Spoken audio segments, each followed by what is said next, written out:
accomplished. But Drew Hernandez is a strong-minded individual. Exposing lawlessness. Drew Hernandez, who is ideological. Finding the truth. And use the word Antifa. This is what they do. Battling They're mainstream liars. The woke mob, all they can do is lie. These are the front lines.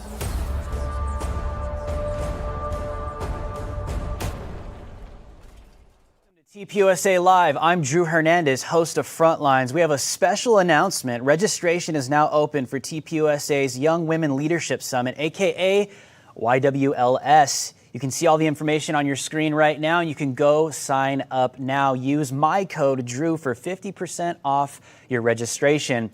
Coming up on the TPUSA live stream today, I've got some really great interviews lined up from the Canadian journalists that are on the ground to report on the tyranny happening there, followed by John Root and your favorite TPUSA contributors on the couch. And after that, we have Human Events Daily, where Jack Posobiec is diving into disinformation being spread by CBS and the mainstream media. Then we've got Congresswoman Lauren Boebert, her great speech from America Fest, followed by Politics with Alex Clark. But first, inflation is out of control. You've probably felt that every time you step into the grocery store. If you're looking to save money without sacrificing quality, check out Good Ranchers. Their prices on 100% American meat have remained affordable, and their quality beats the store every single time. With Good Ranchers, you save money, get steakhouse quality meats, and help fight the culture war by donating $50 to TPUSA with your purchase at goodranchers.com/TPUSA. You can do a one-time order or subscribe and save $25 on each box. Plus, when you purchase, you will donate $50 to TPUSA. You'll help us do what we do here best and support American ranchers in the process. Subscribing to Good Ranchers is convenient and easy to manage. You'll be torn between talking about how great the food is and how much you saved on it. Make your $50 donation today. Go to www.goodranchers.com/TPUSA to get the quality you've been missing. All right, here we go. We got some breaking news right now today on Frontlines. The D.C. American Truckers Convoy has begun in Adelanto, California. The website has been launching this. They've been talking about this for the past couple days. They're calling it the People's Convoy. They want to let freedom roll. It's not only standing in solidarity with what's happening in Canada, but it is humanity standing against government tyranny and the vaccine mandates, and the list goes on. They say here on their website, it's time to end the declaration of national emergency concerning the COVID-19 pandemic and restore our nation's constitution. Some of my buddies on the ground right now are reporting that there's thousands of truckers, thousands of people out there. The convoy is starting in California and ending in D.C. Some verified Twitter accounts, even on Twitter, some local government accounts are coming out and saying, hey, warning, there's going to be some demonstrators coming into the D.C. downtown area. And they're putting up flyers that say, you see something, say something. But it's going to start in California today and end in D.C. And hey, I just want to remind everybody, especially after what we've seen in January 6th, I just want to encourage everyone to remain peaceful. And hey, if you do see something, say something, especially if you're a part of the convoy, if you're one of the protesters. Have your phone out, be recording everyone. If there's anyone trying to advocate for violence or running around with a flag with a swastika on it and there's only like one guy doing it, hey, it's kind of sus. Record it, expose it, because hey, we're in America. They tried it in Canada, right? They're trying these ops in Canada where they're deploying dudes with like a single Nazi flag or a Confederate flag, and they use that one thing to demonize the entire movement. So I want to encourage everyone that's getting involved with this protest, starting in California, ending in D.C., to remain peaceful and record anyone that is advocating for violence and record anyone that's coming out and trying to cause people to get a little rowdy. So I just wanted to make that. This is breaking news. We're going to have some developments for you guys as this unfolds. Like I said, some of my buddies are on the ground. Thousands of people are out there. So throughout the week, and as long as this thing lasts, we will bring you some updates. All right. The post-millennial, we got to talk about Canada. And the reason why we have to continue to talk about Canada and the tyranny that's been unfolding in Ottawa is because, listen, no matter what flag you're waving, no matter what color you are, the one universal truth that we all have is that we all want freedom. The tyrannical Canadian government has been cracking down with little Prime Minister Lord Farquaad, Justin Trudeau himself. He's a little guy with a big head, but I mean, he is cracking down on the peaceful protesters. They've been demonizing them. Literally got the vote. We're going to get on that right now. But what's happening with this is literally tyranny in real time. And the Post-Millennial reports, just to bring you guys back up to speed, breaking, the Parliament approves Trudeau's use of the Emergencies Act in response to freedom protests. Just to give you guys a little bit of context before we get into our guests and our interviews today, the vote was 185 in favor to 151 against and was split among the parties. A vote in Canada's Parliament on Monday night resulted in the confirmation of Prime Minister Trudeau's declaration of the Emergencies Act over the freedom protests that have gripped the nation for 3 weeks. And like we said, the vote was 185 in favor to 151 against. Basically, this is literal tyranny. What's happening is martial law. And I have someone that I want to bring in right now. My good friend Viva Frey has been on the ground, been reporting on this. Dude, I love you, man. You're an attorney. What kind of introduction do I give you? You're an attorney. You're an on-the-ground journalist now. You probably may not even agree with that, but you literally are. You're just a normal dude who loves his country.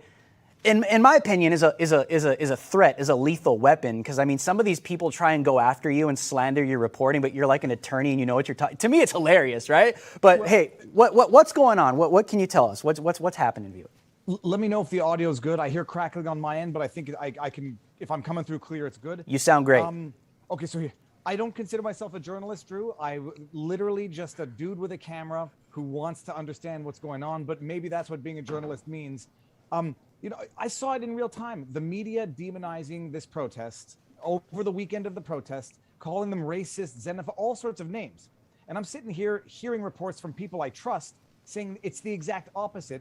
And so I just went down and started live streaming the protest itself so people could see in real time what was happening. If there were Nazi flags floating around, people would have seen it in real time. If there were Confederate flags, if there was violence, they would have seen it in real time. Because I don't believe in editing and I don't believe in framing anything for narrative. And then it just started, I say, spinning out of control. People just wanted to live this experience in real time and be red-pilled as to how much lying, manipulation, deceit, and just outright fabrications were coming from the blue check marks and the state-sponsored media. And I think they saw it. And they spent literally 3 weeks trying to demonize this protest, trying to paint it into something violent. And when that ultimately did not happen, Supreme Leader Justin Trudeau comes in with the Emergencies Act declaration, comes in with, he didn't bring in the military, but what he brought in looked just like the military, police from all over Canada, RCMP, the Royal Canadian Mounted Police, and he broke up this peaceful protest after 3 weeks of not giving him the response that he wanted. He broke it up with such brutality. I mean, he's literally getting trolled by China, Iran, and Salvador, I forget which other country. But I mean, look, the reality is reality, and just running around with a camera, talking to people, listening to them, and airing it in real time with no filter, no editing, no nothing. People can see what is actually going on, and I think people are shocked. Absolutely. Viva, I wanted to get your take on a few things. I want to get your reaction. So Tamara Leach, she's one of the organizers of the freedom protests in Canada. She's been denied bail. They arrested her, and they're denying her bail, saying that the judge is saying that they can't trust her to do the right thing and show up to her court dates. How did we get here where they're literally arresting, they're taking in political prisoners, people that are organizing freedom, peaceful protests? What's your take on that? And bear in mind, Drew, her charges are mischief. Now, true, they're going to go after her for felony mischief, but the charges against her are mischief. And they initially postponed her bail judgment, the judgment on her bail hearing, to Tuesday, where she was arrested on Friday. So she spent 4 days in jail over the weekend for what is at worst felony mischief. Sure, it carries 10-year sentence, but felony mischief has to be quite felonious to be felony mischief.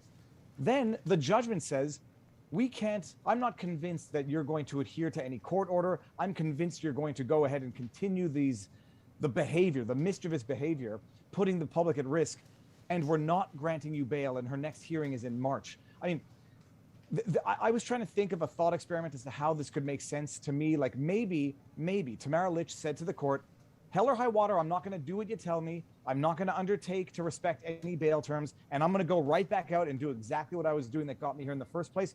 Maybe then I could sort of understand it, even though I think it's outrageous.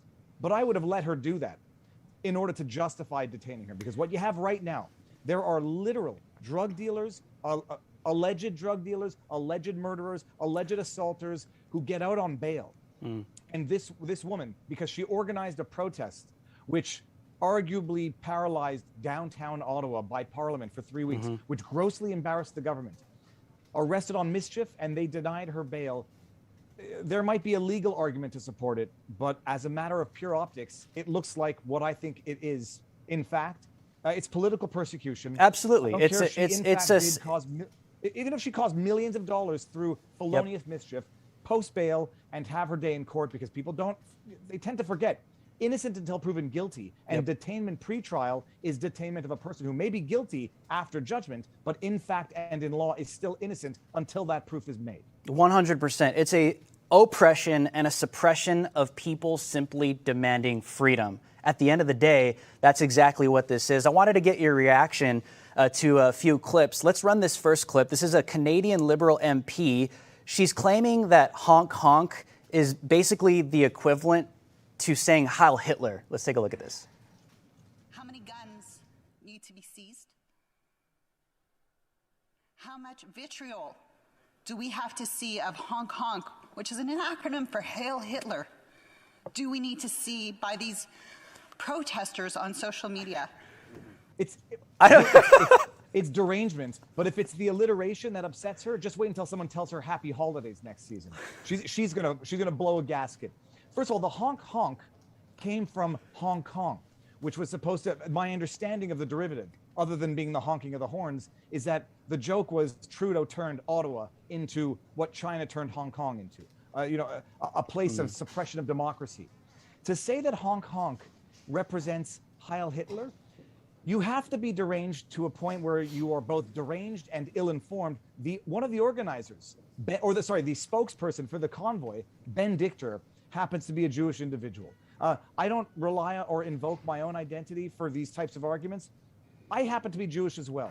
Yeah. If this was an anti-Semitic, misogynistic, intolerant protest, well, I walked through it and spoke to the people for over 40 hours and never felt a lick of anything but love, tolerance, and freedom from freedom-loving people. Until the police showed up. There's no other word for it. Until the stormtroopers showed up, then the violence came, right? I've never seen or heard a concussion grenade, a stun grenade before, until they were suppressing this protest the Saturday after the Friday that they were suppressing it. They were strutting through with, setting aside, Trudeau said they're not calling in the military, but whatever they called in was effectively the military. They were in riot gear. There were snipers on roofs. They had armored trucks. They came in with the RCMP on horses, strutting 8 horses like the cavalry fighting in medieval England, strutting through a crowd of protesters, blistering cold temperatures, icy roads, and sure enough, what happens. One of those horses trampled 2 women. One of the women that they trampled was an 80-year-old, if she wasn't 80, she was close, Indigenous woman with a walker there to protest for her rights. So these people, that woman saying that this is Heil Hitler and the people are intolerant, racist Nazis, there were Indigenous people among that crowd. I interviewed them. There were Black people among that crowd. I interviewed them. There were Haitian immigrants, retired nurses. I interviewed a Kuwaiti truck driver who said that he fled Kuwait because of the tyrannical regime and that he's seen the exact same thing here in real time now. There's no other word for it. It's derangement. It's pathological lying. They are still running the exact same lies that they ran from day one when they had their one flag that was a Confederate flag and their one flag that was a Nazi flag. And for whatever the reason, have not been seen since the first day. And the people floating them, one of them was the only guy there with a full baklava face mask with sunglasses, no less. And the other one with the Nazi flag was off in a corner somewhere who just happened to have a professional photographer with a $3,000 rig 3 feet from him to get that magical shot that allowed Trudeau, Jagmeet Singh, the CBC, all of the mainstream legacy media of Canada to run with the narrative that you would have thought this protest was characterized by Nazi flags everywhere, I walked the streets for 40 hours live streaming. You would have seen it if I had seen it. I did see the F Trudeau signs or flags. If that upsets people, I understand, but grow thicker skin. Other than that, nothing but beauty, nothing but patriotism.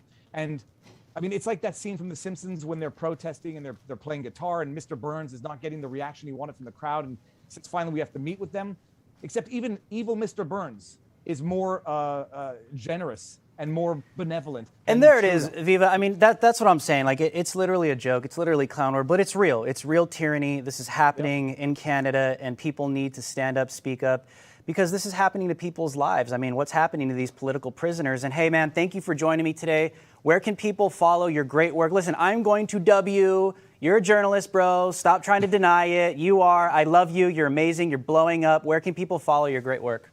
So on YouTube and Rumble is Viva Fry. Twitter is the Viva Fry. Getter, Viva Fry.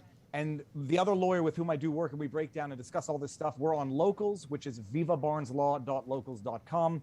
And I'm gonna keep covering it. I'm not going back to Ottawa now. There's nothing to see, and I will only get arrested. There's no question about it. Yeah. But I'm gonna keep covering this. And look, this type of analysis, long format, nuanced, and accurate reporting on current events is what the media, the legacy media, is not giving. Awesome. Well, thank you, man. Love you. When we come back, we will have another reporter that's been on the ground in Ottawa with the post-millennial. Stay with us. What if I told you that this has all happened before? The riots, violence, church burning, attacks on police, destruction of private property. My name is Sammy Stein. I am a Holocaust survivor. This is the reality of what happens when you have capitalism that goes to socialism. El socialismo no funciona. El socialismo no funciona. TPUSA Live is about to be spicy. I mean, would you expect anything less? It's me, Alex Clark. Of course it's going to be spicy. Tune into The Spillover, my brand new podcast. Think of it like the older sister to politics with a lot more conservative.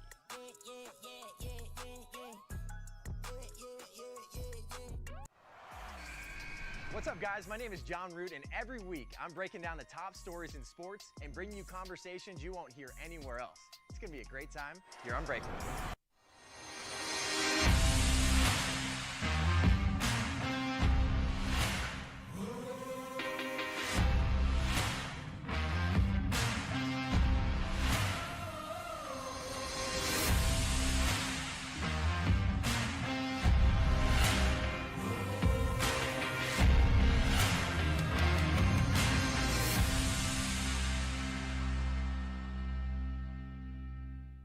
Alrighty, ladies and gentlemen, this is why it is so important. It's imperative that we have people on the ground to tell us exactly what's happening in real time, to document what happened, not only on video, pictures, we have photo photographers as well. But this is why it's important, man. You have not only the fake news media cartels worldwide that try and spin the narrative and, push their propaganda and say, oh, that didn't really happen, but you even have the federal government. You have these tyrannical governments that come out in cahoots, by the way, in unison with fake news media organizations that try and tell you that what you're seeing isn't actually happening. So this is why it's absolutely important to have people on the ground to document what's taking place, to document what's happening in real time with video and photo. We just want to know what's happening. We just want to know what's taking place, because this is how propaganda begins to just unfold and begin to actually win. They win with their propaganda and they win with their lies because they have their hands on the levers of the power at hand. And people need to understand, man, tyranny is not a conspiracy theory. It's very real. We're seeing it in Canada. You've seen it in North Korea. You've seen it in communist Cuba. And you've seen it everywhere across the board where you're seeing it with Nazi Germany. The list goes on. There's many examples we can give you. And we always see these tyrannical governments in cahoots with the media. I have someone here with me, Beth Beisch with the Post Millennial. She's been on the ground in Ottawa. Amazing work. I love what you're doing. You're getting the news, you're getting the footage, you're getting the photos, you're putting your life on the line. That is literally what the front lines are. And it's so important to talk to you, Beth, because, I mean, we've been seeing the verified account of the Ottawa police literally denying what you guys have been reporting for the past couple of weeks. Like, you guys will show a video, report something in the caption on Twitter, and then the Ottawa police account, verified account, will come out and say the complete, oh, that actually, that's not really happening. What's been your experience with that? Yeah, honestly, I find it kind of crazy just the extent to which mainstream media, the police, other critics of the event have gone to try to smear it. If it was half as dangerous and destructive as the critics are claiming, they wouldn't need to keep cycling back to that isolated incidents from the first weekend. It's been, I mean, I've seen a lot of people, if they don't like a clip because it shows people happy and dancing and peaceful and sharing food, they say, oh, that's fake, that's staged, that's recycled. You had the police trying to say that somebody threw a bike at the horses, but you can clearly see in my footage that no bike was actually thrown at the horses. So it's been kind of surreal just watching all like live streamers or other independent reporters sending out clips just as they happen. Mm-hmm. And then the narrative online is saying the complete opposite. It's kind of hard to believe.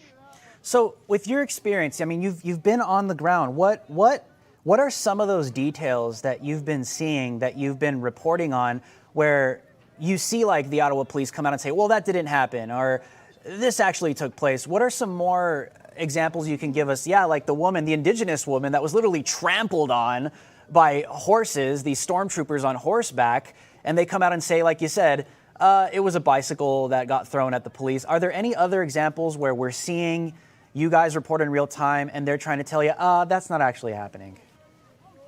A good example, and the first time this happened with any of my footage from Ottawa specifically, was a video I got of some of the Freedom Convoy supporters shot at about like past midnight, walking down the street, picking up all the garbage from the day that was taken the first weekend. A lot of people were saying, oh, that's not true, those are locals who were doing it. And when I went in and said they're not locals, I asked them, people just said, oh, well, why should I trust you? Like, if they're not going to trust the people who are on the ground, I think that shows there's some sort of discrepancy, some unwillingness to believe their own eyes if it's an unedited clip. Yeah, that would be one other example. The fact that people kept on, I've heard reports that some have been trying to claim that the police did not move in the way they have. I haven't seen that myself, but I think there's plenty of video evidence to show that they did move in with rifles, snipers on the roofs, and so forth. So it's interesting because they're coming out and telling you that something is not happening when you guys are on the ground reporting that it is happening.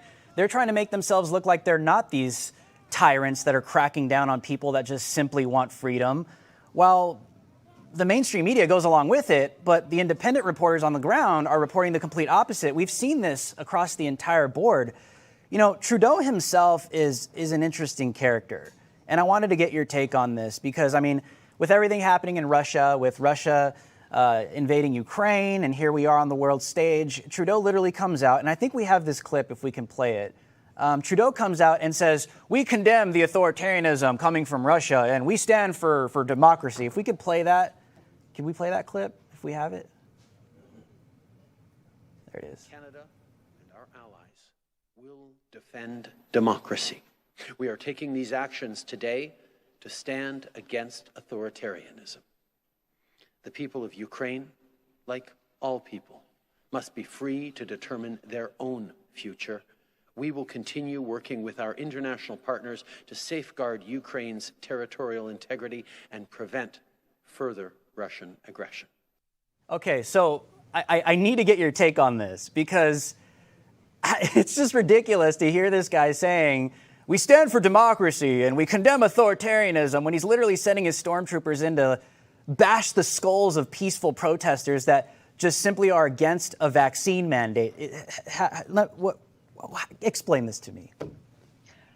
It's actually not the first time he said something like that. Perhaps a year ago, police were starting to crack down on anti-lockdown protesters here in town. Right at the same time, Trudeau shot out a tweet saying, we support the right to protest. I forget where it was, but there have been many incidents where he has done one thing at home, or other politicians have done one thing at home. Well, they've condemned it elsewhere. A point worth noting, and this just came in, Trudeau is actually revoking the Emergencies Act, saying that current laws are sufficient, whether or not it's in response to all the pushback he's got and the fact that on the world stage he's being criticized. International news has done a more balanced job of reporting what's going on in Ottawa than Canadian news. I had journalists from international news outlets who said their bosses were watching Canadian news saying, well, where's all the violence? Where's all the violence? Send us footage of violence. And they're sitting there like, there isn't any. Yeah. One constant comment has been, because you were mentioning mainstream media pushing back, is a comment I've heard is that mainstream media are losing this one. People are starting to wake up to the discrepancies. This was a case like none of us ever seen anything like this before. And I think there were a lot more independent journalists and live streamers on the ground showing what really happened than there were corporate media outlets spinning the opposite. Absolutely. Beth, thank you so much for coming on and breaking this down. Like you guys heard, breaking news, Trudeau is revoking it because he's getting exposed. Beth, thank you so much. Where can people follow your great work? Well, my personal account on Twitter is under the name Puffins Pictures, but I upload all my video through the Post Millennial, and you can support the work of myself and that of all my colleagues through the postmillennial.com/contribute. Awesome. Thank you so much. There she goes. Ladies and gentlemen, you see, America, this is why this is important, man, because these people, they're tyrants. And the reason why Trudeau is revoking the Emergencies Act is because he's being exposed. It's exactly why. Because they cannot hide this stuff. There's too many viral videos. There's too much footage out there showing just exactly who this guy really is. And they try to slander the peaceful people. They try and literally taint those that are actually the peaceful ones, the ones that are actually doing things legitimately. I mean, I guess it's criminality. It's domestic terrorism now to stand against tyranny, which, by the way, it probably is in the eyes of a tyrant. They're actually a threat in that sense. But this is why it's important to have people on the ground. This is why it's important to continue to vocalize what it is that we want, continue to vocalize and to amplify. We want freedom. We want it now. And listen, man, because if you give an authoritarian, totalitarian regime an inch, they will take a light year on you. And I just want to speak to the Canadian people right now that are on the side of Trudeau and, you know, Lord Farquaad saying, yeah, get those white supremacists, get those neo-Nazis that they're demanding freedom, get rid of them all. I just want to say to you guys, you might think you're on the right side of history, but you're actually not. Trudeau knows exactly what's happening right now, and he knows exactly what he can or cannot get away with. He's a totalitarian psychopath. And just because he's revoking the Emergencies Act doesn't mean that he's not the same guy that went ahead and implemented it literally by practice without even having it pass in the own Canadian government. These people do not abide by any laws at all. They're totalitarian globalists. These elites literally rule by themselves. They don't abide by laws. They don't abide by constitutions. They don't abide by any of this stuff. They do as thou wilt because that is the one world global agenda. It's Luciferian, it's real, it's Antichrist. They're all on the same wavelength, and these people govern how they want. Justin Trudeau should resign. Justin Trudeau himself, this prime minister that has done this to these people. People have been physically assaulted. Peaceful truckers that surrendered, that got on their knees outside of their trucks and put their hands behind their heads to surrender to these so-called police. Those are not police officers, okay? Those are stormtroopers. Those are thugs with badges and guns, all right? Those people should be upholding their oaths to protect the people from a tyrannical government itself, and they're not doing it. They should all resign. We back the blue, but not the bad guys. We don't back the bad blue. That's how you end up in a police state. Every single person that's been involved with this tyranny should resign immediately, and the Canadian people should not be tolerating this. I mean, even here in America, we should not as well. But this is why we uphold the Second Amendment. You wondered why? To protect the First? because when these tyrants come, this is exactly how it goes down. Ladies and gentlemen, my name is Drew Hernandez. You are on the front lines. I will see you tomorrow. TPUSA Live starts right now. We're on. Hey, thanks a lot, Drew. 2 great shows in a row. Man, you're back at TPUSA HQ in Phoenix, Arizona. Welcome to TPUSA Live. Here's what we're covering today. First, music superstar canceled his shows over COVID concerns and more in the daily briefing. Next, Olympian Anthony Watson joins us to chat about the aftermath of the CCP Olympics. Then, we'll chat about what foods are the best for heart health and other healthy quick food options. And finally, the wackiest, wildest, and weirdest content we found on the internet this week in What in the World Wednesday, followed by a 4-legged surprise. And one last thing, buckle up. TPUSA Live from HQ starts now.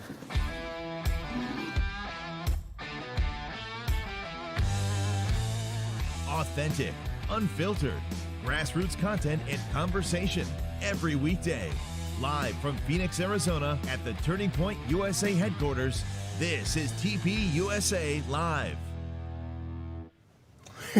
Ladies and gentlemen, welcome back to TPUSA Live. We're at TPUSA HQ, and Jobob, you got the joke. Might as well just say it right now. What joke? Well, the joke that is What in the World Wednesday? So people who weren't we sit right here when John's doing his little teleprompter spiel, and I just went, and he was trying to not react to me. We got Jobob here, TPUSA contributor, MAGA Hulk Stephen Davis, and look at this guy, TPUSA Ambassador, Olympian Anthony Watson. Welcome. Thanks. I'm glad to be back, but I definitely feel insecure. I'm too tiny and. Dude, I feel athletically inadequate. I need to upgrade my wardrobe. We've got, like bodybuilder and, like Ken doll.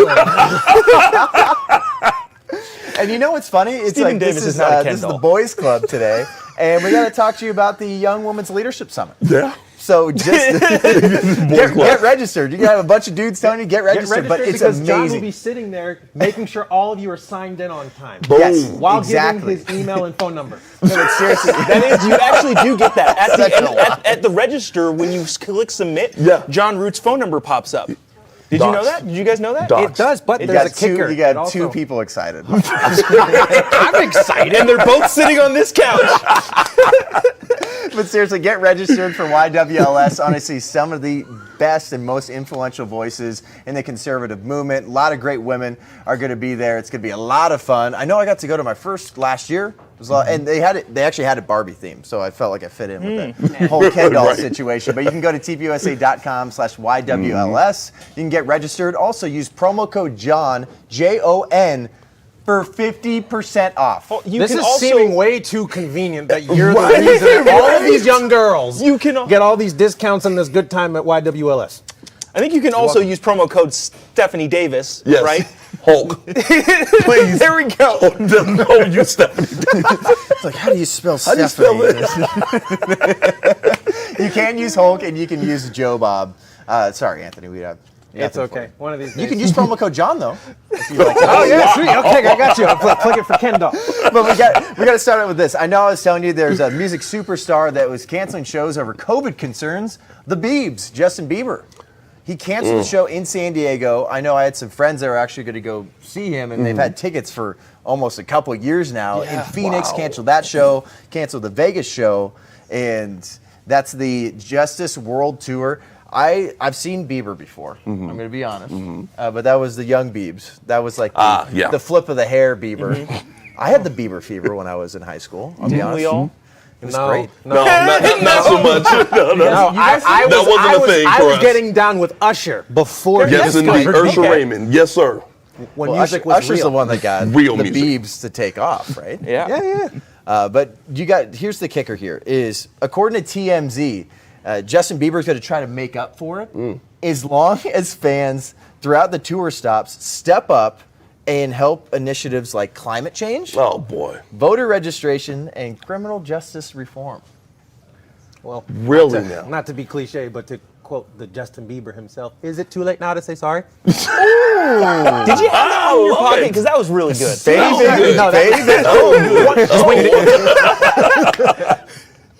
Oh man, that's what you tuned in for. A bunch of dudes. Yeah. Making Justin Bieber puns.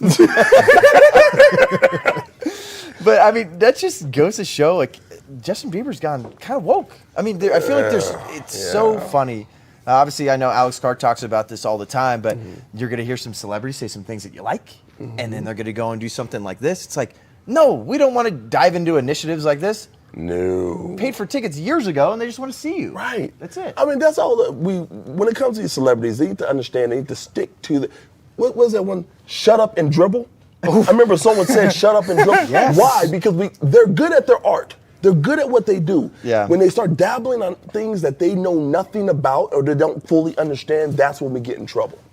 Yeah, and I guess shortly after opening night, Justin Bieber got COVID himself. But I mean, there's a lot of, even comedians that I know are putting their foot down, or other musicians that are saying, if there's a vaccine mandate, if there's a mask mandate, I am not going to perform at those places at all. And then you have someone like Justin Bieber. Obviously, I'd understand it with early 2000 trying to figure this thing out. But now we're in the end of February, 2022. He's still pulling this. But what does he expect all of us paying fans to do in that area? I mean, I'm not going to donate to any climate change. I'm definitely not going to donate to any social justice thing. Or else he's not coming. Isn't that what he's? You're right. That's what he said. Like, you step up. I was like, okay, and do what? I was like, there's no more cities left for us to burn. No ticket for I was you. like, and that's an Usher track. Coming There up you go. next, There's we're another talking to one for you. Anthony Watson and the rest of the boys about the CCP Olympics. We'll see you in 90 seconds.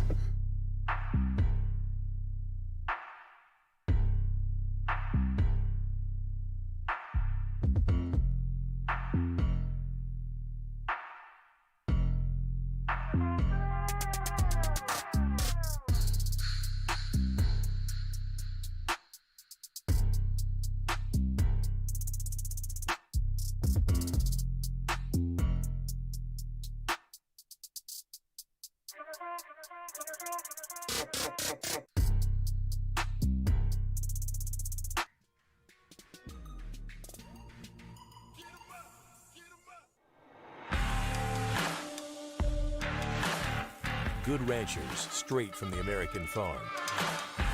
100% American meat, 100% of the time. Delivered straight to your door.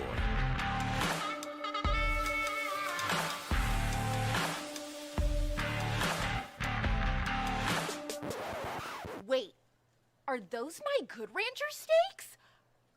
I'll be taking these. Claim your 10 free bistro fillets with your next order with promo code TPUSA Live at goodranchers.com.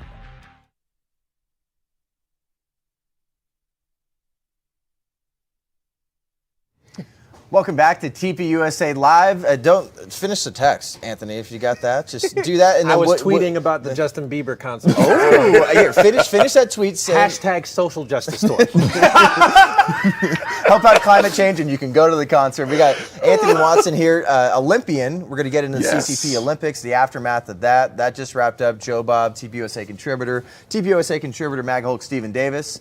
So the big news out of the CCP Olympics is the viewership sucked for NBC. Oh, yeah. And NBC spent billions of dollars on the rights to broadcast the Olympics. Yeah. Goodness. And I think they have the Olympics through like in the 2030s or something. Yeah, they have it through Milano, Italy, which is 2026, and then the LA ones LA's next one, then Milano, then into the next winter and summer.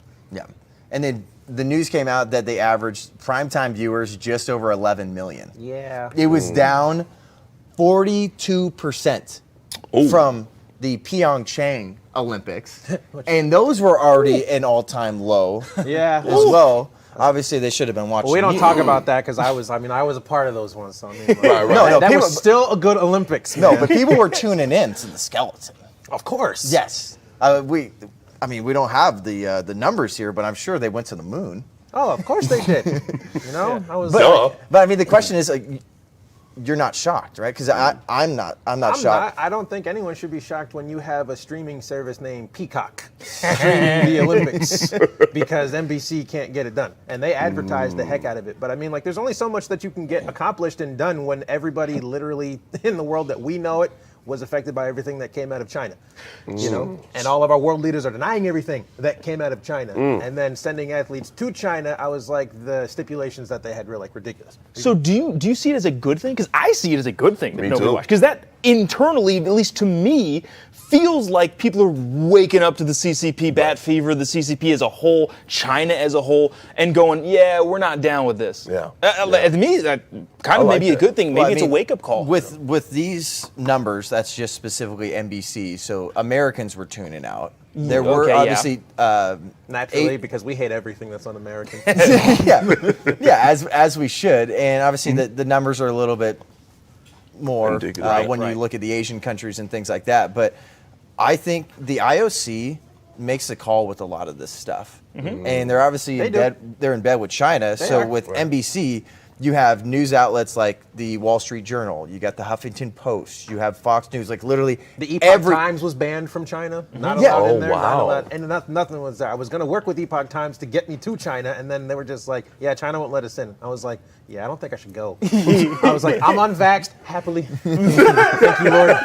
That kind of thing. But they said any unvaccinated athlete has to undergo a 21-day mandatory isolation for vaccine for quarantine, and you have to do it under armed guard, and you get fed through a little flap under the door every day. You're not even allowed out. Because you literally science. have to stay there. Science. Because of science, Yeah, definitely science. which is really weird because you had athletes that were double vaxxed, some triple vaxxed, and got all their booster shots, catching COVID at the Olympics. I was like, in what world does that make sense? I'm still trying to wrap my head around it. And I was like, I want to punch myself in the face the more I try to think about it, you know? And I'm just like, so people missed out on the opening ceremonies, which wasn't an opening ceremonies. You walked out on a nice LED kind of platform in an open stadium to nobody. I was like, the two provinces they waved too. They all waved. They waved to the screen. They waved to the screen. My friend, bless her heart, got COVID, was in isolation, and she virtually attended the opening ceremony. I was like, But that was because you also knew the Polish skeleton, right? The Belgian. Belgian. The That's Belgian what it was. skeleton, yes. I personally raced with her at World Champs in 2016, 2017 in Germany, but she was somebody that caught COVID. They took her into isolation for a week. They were supposed to take her to the Olympic Village after she tested negative. They diverted route and started taking her someplace else. And when they dropped her off at another isolation site with armed guards waiting for her, she panicked so bad that they were like, her Olympic committee got in touch with their Olympic committee, their nation got in touch with the Chinese, and then she put it all on social media, and then at the end, they were just like, okay, go back to the village. But they were literally about, who knows what the heck they were gonna do. I was like, it was really serious. I have a friend of mine who's an engineer, literally fixes tanks. They had him registered as a chemical weapons engineer, so every single day at the Olympic Village, he was searched every single time he was in his room. Guards were in there, rummaging it all, and it's just like, these are the things that went under the carpet just because everyone was trying to divert all their attention here. And nobody really cared about it. To be honest, before I joined the Winter Olympics, I didn't care about them either. It was the only sport that took tryouts, so I was like, I guess this is going to be my Olympic destiny. Well, here I am. If I'm being honest, y'all heard it here first. Also, there was, I mean, obviously there's a lot of negative news, but the Jamaican bobsled team was back. Did you see that? Yeah. Cool Runnings is back? Cool Runnings. Let's go. Feel the rhythm. Feel the ride. Get on up. It's bobsled time. Cool Runnings. All right, any myths you want to debunk about that movie in real life? Oh. So there was no lucky egg. No, there was a lucky egg. You're lying. This is fake news. There was an egg. Now you're going to try to tell me that Sanka was not breathing, he was actually smoking. No. I'm not breathing. Sanka's character was named after Dudley Stokes, which is the guy who portrayed him in the movie. So he, after every run, would put a raw egg in his speed suit because of all the bumping, and if he had a good run and the egg was still solid, he'd crack it and eat it at the end of every run. Which is stupid because if you have a bad run, I was like, you're wearing egg. And it's like it freezes to you and sticks, and it's just uncomfortable. There's an incentive, though, to not have a bad run. Right? Now High you don't in, have egg. Low out. Well, you know, okay, so last thing I'll say about them, because I still have a little respect for them, is that you know how the movie was about 4 guys, never been in a bobsled, went to an Olympics for the first time and crashed? Current team is still like that. You didn't know that the Jamaican bobsled team would just get roasted here on TPUSA. What did we do? We didn't do anything. Love you, Sean Wayne.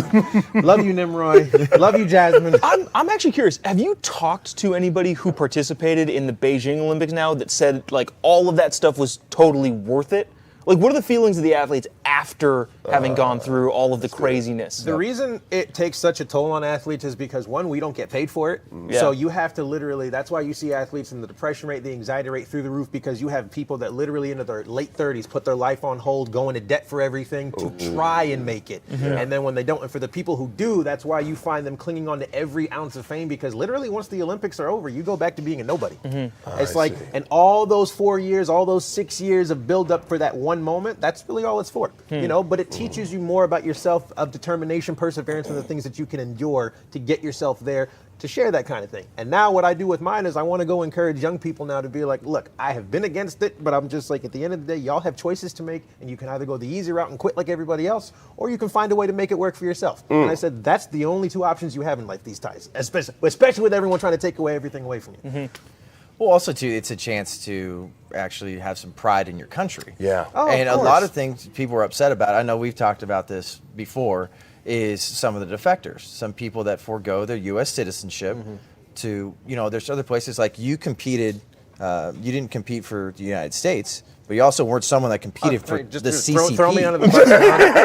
There's John driving the bus. I'm at Turning Point USA, not Turning Point Jamaica. But I mean, it's totally different than some of these defectors here. That's like they're competing for communist China. You're not competing for the good people of China. You were competing for the China CCP. Has some good people in there. I sound like former President Trump. It's like there were good people on both sides. China does have some good people, but I'm just like, the rules of the Olympics are, if you compete for another country that you weren't nationally born in, you have to either have a passport, permanent citizenship, resident, or you get your citizenship through marriage. So that's why you see a lot of people marrying other people. And then when you do that, the country that you're racing for now, unless you come from, you know, like a third world country like Jamaica that, you know, they see me as the privileged, spoiled child, even though they don't realize I grew up, you know, like on streets. You know, like all of these other countries, they require you to forfeit your American passport. So Eileen Gu, that's the hot topic, because everyone was like, Eileen Gu, and I was like, oh, Eileen. I was like, why? Oh, no. Well, the thing too is, I know the NBC posted on their Instagram and like all their social media outlets, like, oh, what do you have to say to the haters? I was like, are you kidding me? Wow. Like, you're gonna use the platform to? I commented, and I had a. That's what's asinine to me is like I commented. I'm sure the Uyghur people are so proud of her, and people are just like, well, United States isn't much better. I was like, are you kidding me? Like, if you're going to have those kind of takes, I'm sure ESPN would love to hire you. Yes. But something like that, she's doubling down on this too. And you're basically slapping Americans in the face. I know Eileen, and her story is simple. It's just like she tried for so long to get there with U.S. Ski, but just couldn't because of politics, so she left. And it's just like, I did the same thing, so that's where I kind of relate, but at the same time, I'm just like, if China came and said, hey, we'll offer you this much, I'll be like, no, thanks, I'll starve. So it's, you know, like I said, and it goes back to the adage of just like, you know, these are dreams that kids have had since the age of 6, but you also have to take a lot of things in there, because what I realized when I was at the Olympics is that I'm not there as Anthony Watson, I'm there as the country of Jamaica, and it's just like, I'm the only window into the country that people may see from a distance, and whatever I see, that's the view that millions of people are going to have for people that can't speak for themselves. And the view that you're taking for a lot of people that don't only speak for themselves, but for the millions of other people that they oppress every day, I was like, I gotta take the red off. Sorry. Please. No, we're good now. Cambodia, Zimbabwe. I was like, there we go. No, and that's why I think it's totally different. We can get that cord in there too. We got to make sure you look fly. Yes. Yeah. Sorry, it's too late. I sat down on the couch with all these fly gentlemen. I'm just keeping up. But did you talk to any other people you've competed with over the years Yeah, I've talked about to what plenty. they thought about Ellen and the rest of these defectors? Everybody right now, in their own way, shape, or form, are selling out. And it's just like you see all the people that have sold out for political agendas and everything here. People are selling out not only their politics, but their livelihoods. Because now that you're over there and the Olympics are over, I was like, they own you. And that's just the simple fact of it. And the same thing with the Russian athletes that I know over there. You saw the young 15-year-old skater that, you know, took her grandfather's heart medication and stuff like that. And it's just like the list of like drugs and everything else that And that's Russia, what's funny is because it's like they're the Russia Olympic Committee. So Yep. when you see the Because they're computer, now- it says ROC, R-O-C. They've had to change things up. So if anybody's seeing the... Because of doping. Well, ROC, Icarus. ROC Yeah. isn't right. It's really obvious cheaters. Bang, bang, shooting from the hip over I'm there. sorry, you caught me on a good day. But there was also another defector that was a figure skater. Yes. Zhu Ji. Yep. Saying that right? Yep. And she fell. Yeah. Right off the bat. And that's one of those things where you defect and you compete for communist China. You were there to win. And if you don't win, you and your family go bye-bye. And that's not an understatement. That really happens. I was like, that's why people say that the Olympics have never been political, but behind closed doors, there's like a big chess game, which It is is so why fun. you have always seen who's always at the top of the medal board. So is the US, the Russians, and the Chinese. Always fighting in artificial intelligence warfare, now in satellite warfare, political warfare, and now superiority as a nation. And, you know, For those athletes that did defect, I'm not sure who's who, but just not good with names. I think there was one who became a Chinese citizen that goes to Stanford or like is going to come back to the United States. That's Eileen. Is it Eileen? That's Okay. Eileen, she was an X Games skier, but couldn't make Team USA. So she is over there, and she won't be a U.S. citizen. She'll just be a guest. So, okay, but does or should, I guess, the U.S. government let them in now that their allegiance is clearly with the Chinese government, and we've obviously had a huge problem with Chinese plants inside of our university system? Man, I can't think. I don't want any more things. You know? Get lost. Yes. So what do you do? Oh, what's I have an answer. Swalwell, Congressman Swalwell. How can we forget? I think the simple answer is no. No shot. Like, it's an absolute privilege to be an American. Yeah. If you let that go and you think that you should be able to And just be it's let back. temporary, and it's like, you know, you take that in every kind of sense. You know, like, you know, as a Christian, you can even use that too. It's like selling your soul for a little piece here, where you enjoy it here for an eternity, separated from, you know, salvation. Yeah. That kind of thing. Or just like any kind of thing. People have literally, like, you took a poll like 10 years ago, and people said that if you could take a drug that would make you a superior athlete to win a gold medal, but it killed you in 2 years, would you take it? Like 85% of those people said yes, they would. Really? Which is crazy. That's insane. Because people in that moment All are about the literally temporary. chasing. People want to be known, and it's like when you put so much effort in, the temptation you can fall in is just like, well, I deserve this, but at what cost? And now that the Olympics are over and you can't call home without the CCP tapping into your phone or doing all this other stuff or tracking you and like having armed guards follow you and their secret police know every single thing about you. I was like, you thought walking down the street in Los Angeles with creepers whistling at you was weird. I was like, try having your government with AK-47s right at your back of your head, like ready to like pull the trigger if you do something wrong. Delegations told athletes not to bring their personal mobile devices at all. Yeah. They had to bring Burner burner phones because phones. they were scared of spying. I mean, it should have said something when Nancy Pelosi was like, Yeah. hey guys, don't piss off the Chinese. Don't make them angry. I'm like, what? Yeah. I was like, every other Chinese athlete besides Yao Ming. Final question, Like, though. right Are here. we going to see you in the next Winter Olympics? I hope so. You better make it happen. I want it. We want it. We do. Y'all want it. All right, we're going to talk about health in America coming up next. See you in 90 seconds. What if I told you that this has all happened before? The riots, the violence, church burning, attacks on police, destruction of private property. My name is Sammy Stein. I am a Holocaust survivor. This is the reality of what happens when you have capitalism that goes to socialism. El socialismo no funciona. El socialismo no funciona. TPUSA Live is about to be spicy. I mean, would you expect anything less? It's me, Alex Clark. Of course it's going to be spicy. Tune into The Spillover, my brand new podcast. Think of it like the older sister to politics with a lot more conservative.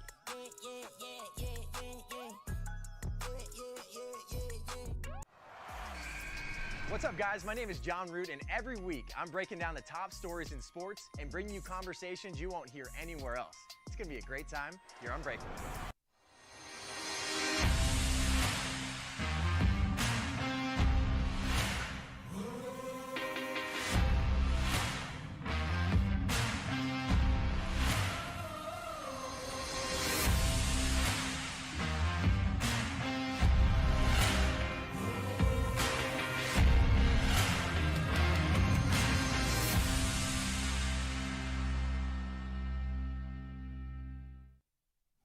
Welcome back to TPUSA Live. We got Olympian right here, Anthony Let's Watson, TPUSA Ambassador, TPUSA contributors, Jobob and MAGA Hulk Stephen Davis. I'm John Root.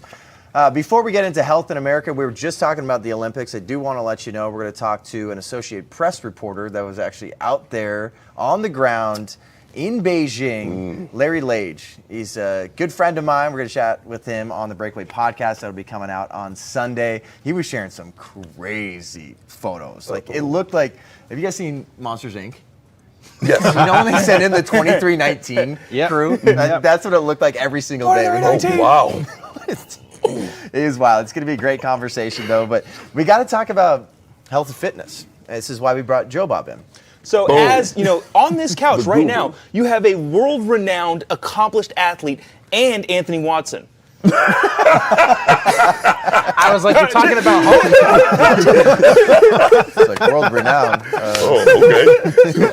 Well, I was in the Olympics. I was like, world-renowned. I was like... I feel like the least qualified to talk about fitness is what, collegiate punter, you just being you, holy cow, and then Olympian, and then guy who makes jokes about the news. Really fit into this group here, guys. Appreciate you bringing me on today. No, but all this is about everybody needs to be healthy, and I feel like there's been a skewed idea of what health is. Not if you're in Hawaii. Remember that PSA that said, you don't need to eat healthy, you just need to get 19 shots. That's it. That's perfect. So I don't need to work out at all? Not at all. Yes.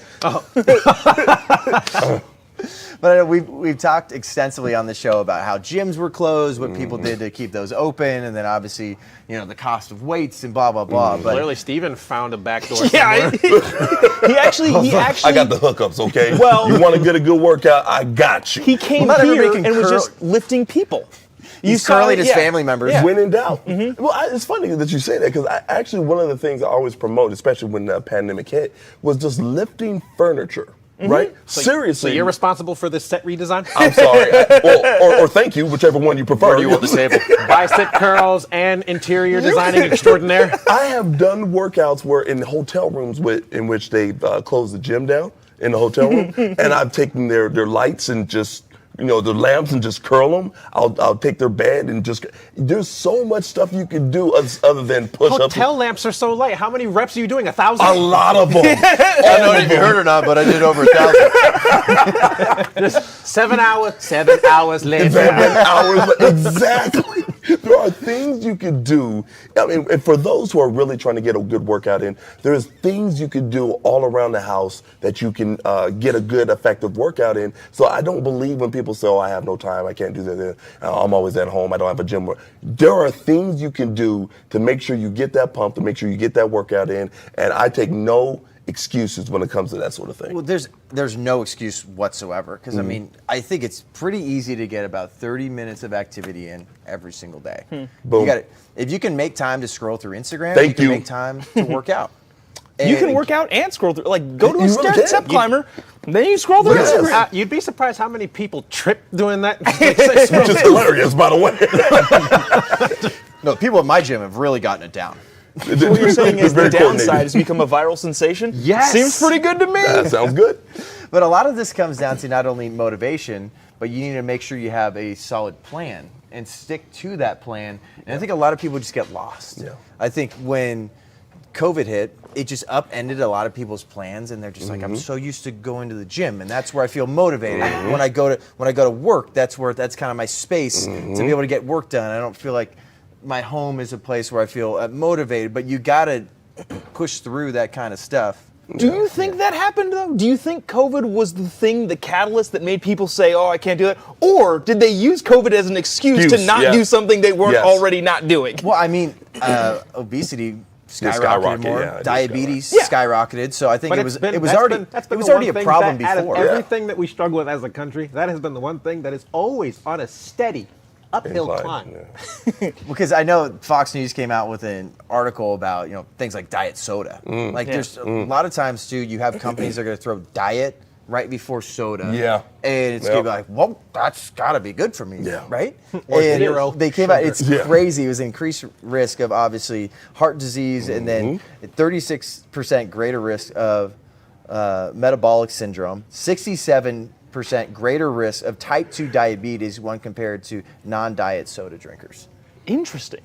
Or you could just not drink soda. Yeah, just drink water. You know what I'm saying? I mean, we need to start promoting a healthy lifestyle, right? And at the end of the day, you're getting out there drinking soda, drinking this type of this is trash. That's empty calories. That's a bunch of chemicals that you're putting inside your body. That's not good for you. Well, tell people what's your routine like every single day? Because I know you make food, and a lot of this I think takes preparation. Obviously, when you're prepared to be an Olympian, there's a lot of meal prep here. You have to do certain workouts. No. See, I'm the trash eater. So when I was talking to Anthony, don't talk to me. What do you do? I work out for 8 hours and then go get a dozen donuts. And then, hey, yo. See, my thing is, don't take him out to dinner. I tell you that much. Goodness. But when it comes to prep, I mean, I'm a big fan of chicken. I'm a big fan of veg. And that's a really good start. For a lot of people say, who are low income and they're like, oh, I can't afford this, I can't afford that. You can afford a pack of chicken. Right? You can afford a little broccoli. You can throw that together, and that's a good sustained meal to give you the proper nutrition necessary for a good workout or for a good day. And right? John, you can season that food too, just so you know. I know you're no. Yeah, you salt and pepper doesn't count. Yeah, you can season that with real seasoning, not just. If anybody has any question about whether I can season something, Good Ranchers commercial most likely coming up next during the commercial break. I feel like the whole health component is right now, right? You can't control the way other people do things. Right. But unfortunately, when we move to a single-payer healthcare system, which unfortunately, if you're being realistic, that's what we're on the track to, then you probably can. Because if we're all collectively paying for everyone's healthcare bill, I'm going to be slapping Big Macs out of people's hands on a daily basis. Because look, man, if you're going to be unhealthy and I got to pay for you to do that, like, nah. Well, you probably have a lot of people that look like Mayor de Blasio. We actually have a nice photo of him, which is absolutely slamming some processed food. This is fries. Oh, goodness. You get some nice, tasty fries. Maybe. Do you remember when he was doing that? When he was like saying, like, there's a burger element to this? Yeah. If you get the shot, you can get a free $4 burger.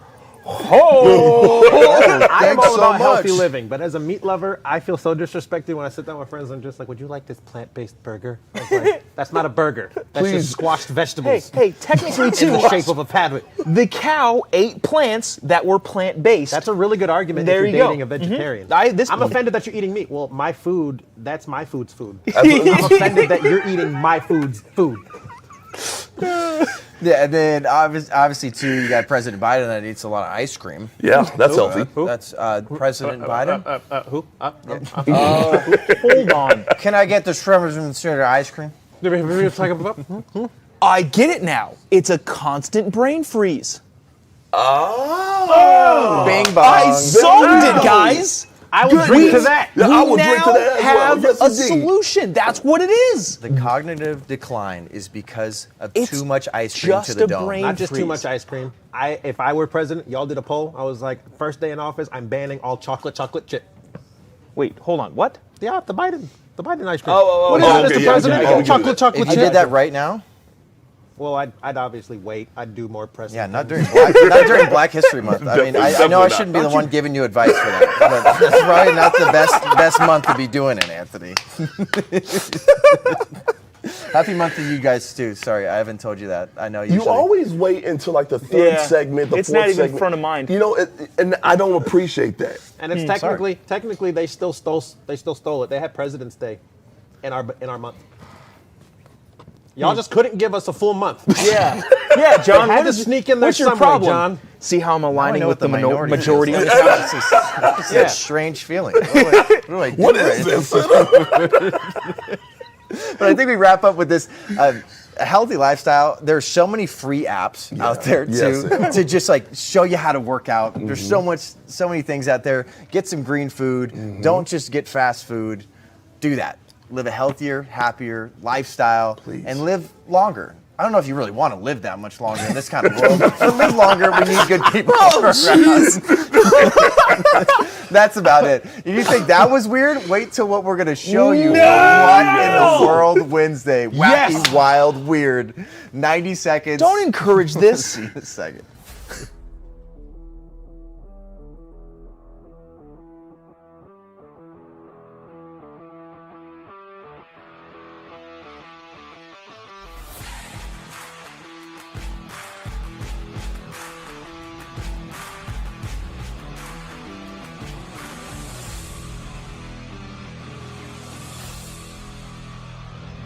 Hey everybody, how you doing? My name is Osiga Kaku. I'm from the great state of North Carolina, and I'll see you at freedomsquare.com. My name is Preston Para, and we'll see you at freedomsquare.com. Hi, I'm Kyle Clare from Bolingbrook, Illinois, and I will see you at freedomsquare.com. Hi, I'm Mackenzie. I'm from Fayetteville, Arkansas, and we'll see you at freedomsquare.com. Hi, I'm Johnny Richardson. I'm from Prescott, Arizona, and I'll see you at freedomsquare.com. I'm Rachel. I'm from Dallas, Texas, and you'll see me at freedomsquare.com. I'm Soraya. I'm from Chicago, Illinois, and I will see you at freedomsquare.com. My name is Michelle DeGroot from Los Angeles, California, and I'll see you at freedomsquare.com. Hi, my name is Emma Faye Redcan, and I'm from San Antonio, Texas. I will see you at freedomsquare.com. Join us in the fight for freedom. Welcome to Freedom Square.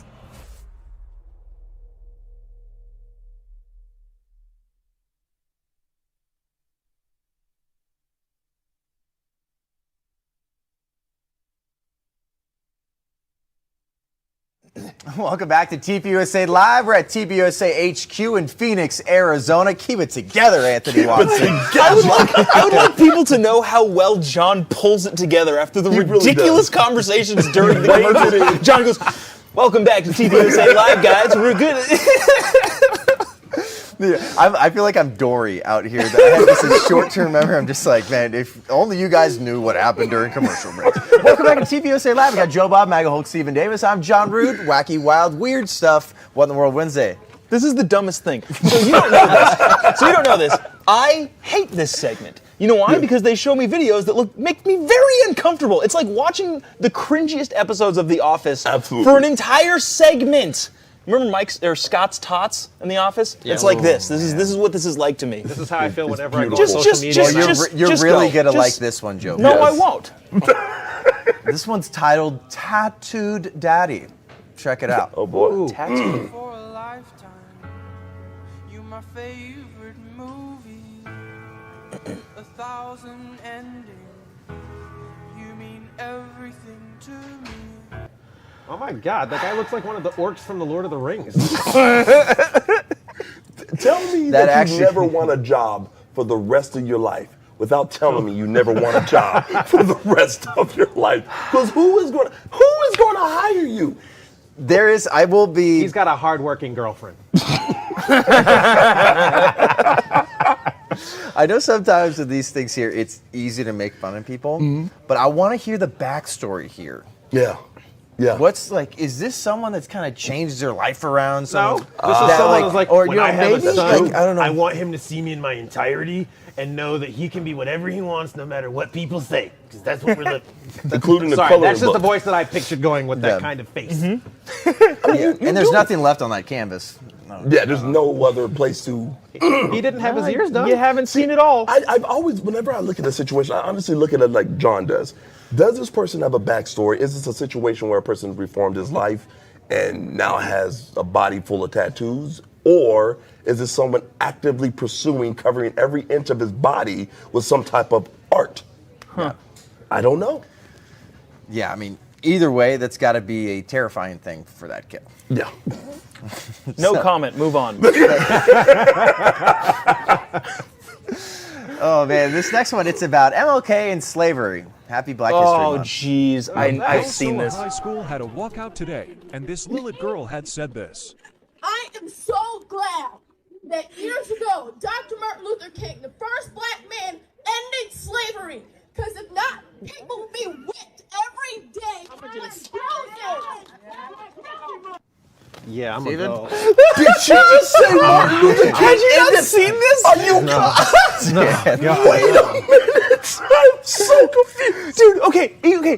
Either our education system is failing our students, or this is the most hilarious troll I've ever seen in my life. Steve and I have talked about going to protests and seeing the most ridiculous things we can get away with, like getting a megaphone and say, "Kill all white people," and see how many people cheer. Actually cheer that how on. ridiculous it is. Maybe it's because one of those. there's people doing that right now. I know, because it's that freaking It's crazy. But right there is the pure result of a public school education. I think you're probably right. This is the perfect time to plug, homeschooling and private schools. Like charter school. Even boarding schools. Keep them away from the world. MLK ended slavery. He was the only black man to end slavery. That's what she said. The only one to end slavery. And wasn't he assassinated right next to JFK? In the 60s. They were shot by the same bullet. It ricocheted off the building and then That's hit what JFK happened. Yes, afterwards. indeed. And that's the conspiracy everyone's been searching for. Who did it? Richard Nixon. Clearly. Oh, you didn't know that. And that's why we celebrate Juneteenth. But this is a perfect example of if you don't know your history, this is what happens as a result. If you are bound to repeat it, and you'll repeat some nonsense I wonder who taught this woman that. Because I guarantee you, she didn't just make that up on her own. She was probably told this or taught that. And if she's saying that, she probably doesn't even identify as a woman.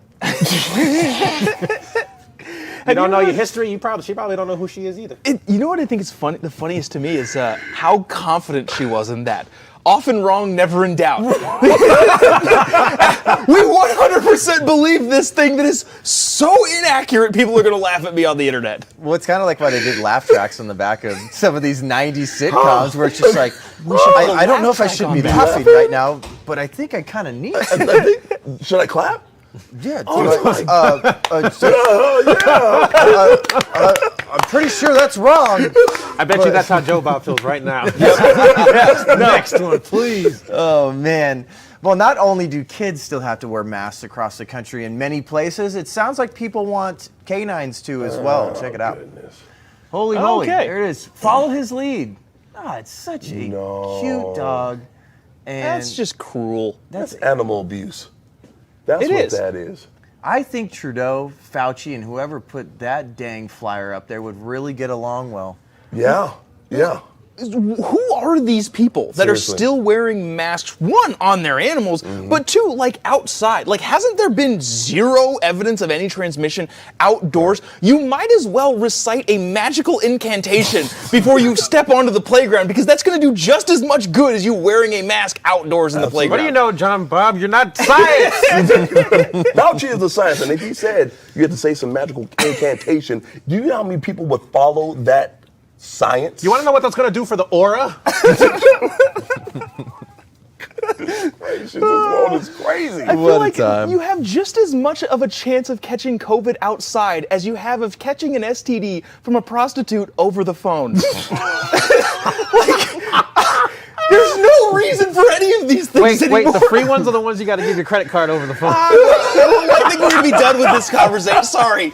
This is going to get me in trouble. What's happening Continue right the thing. Well, sometimes things just take a turn, and what in the world wouldn't say, what in the world are we talking about on this couch over here? Oh my God. All right, we need to move on to some more weird stuff, I guess. Check out this COVID bubble.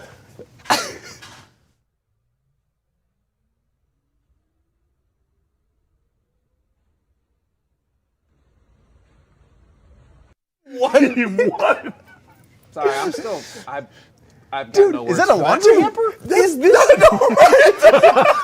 Honey, great Amazon buy. Oh, I'm taking the subway today. I'm endlessly curious of how serious that is, because I can see myself, I can see Steven, I can see any of us doing that as a joke. Yeah. And somebody filming it and going, look at this crazy guy. And meanwhile, we're laughing this is hilarious. This is absolutely hilarious. Is that a serious person? And also, if it is a serious person, his vote counts just as much as your mine. I know, isn't that scary? No, what's crazy too is so often so many people have been scared of COVID, but you think about some of the dumbest people in the world are behind the wheel of a car every day. Truth. And we trust that these people are going to be okay going 70 miles an hour on the freeway. a machine. We're scared of getting COVID. A killing machine, yeah. You have a few people just like they might be going by you on the freeway and they can barely even reach the gas pedal. Right, exactly. Exactly. Goodness gracious. That COVID bubble, guys. I'm having a good time on this Wednesday. This one's kind of fun. It's a good Keep Wednesday it for rolling. you. What do we have All right. next? Well, check out this communism band. Oh, boy. Oh, good. Oh, great. What? Yep. Oh, it's There it is. like a band. I Yeah, thought that's a band. I thought you meant like a. CCP? I thought you meant like a soccer captain band, and they had like a communist band. It's literally a band with the hammer and sickle. The Look at them in CCP. all their glory. All right, well, here's a fun game. If that was a band album photo, what would the name of that group be? Protect me, Daddy. I don't know. Govern me harder, Daddy. Govern me harder, Daddy. Xi Zhang, Bing Bong. I'd go with the Red Starlet. My face hurts. Oh, my goodness. Sickle mode. Sickle mode. Travis Scott's new band. Everyone give it up for the One World Order. We did not practice any of this. Are there any more? This is incredible.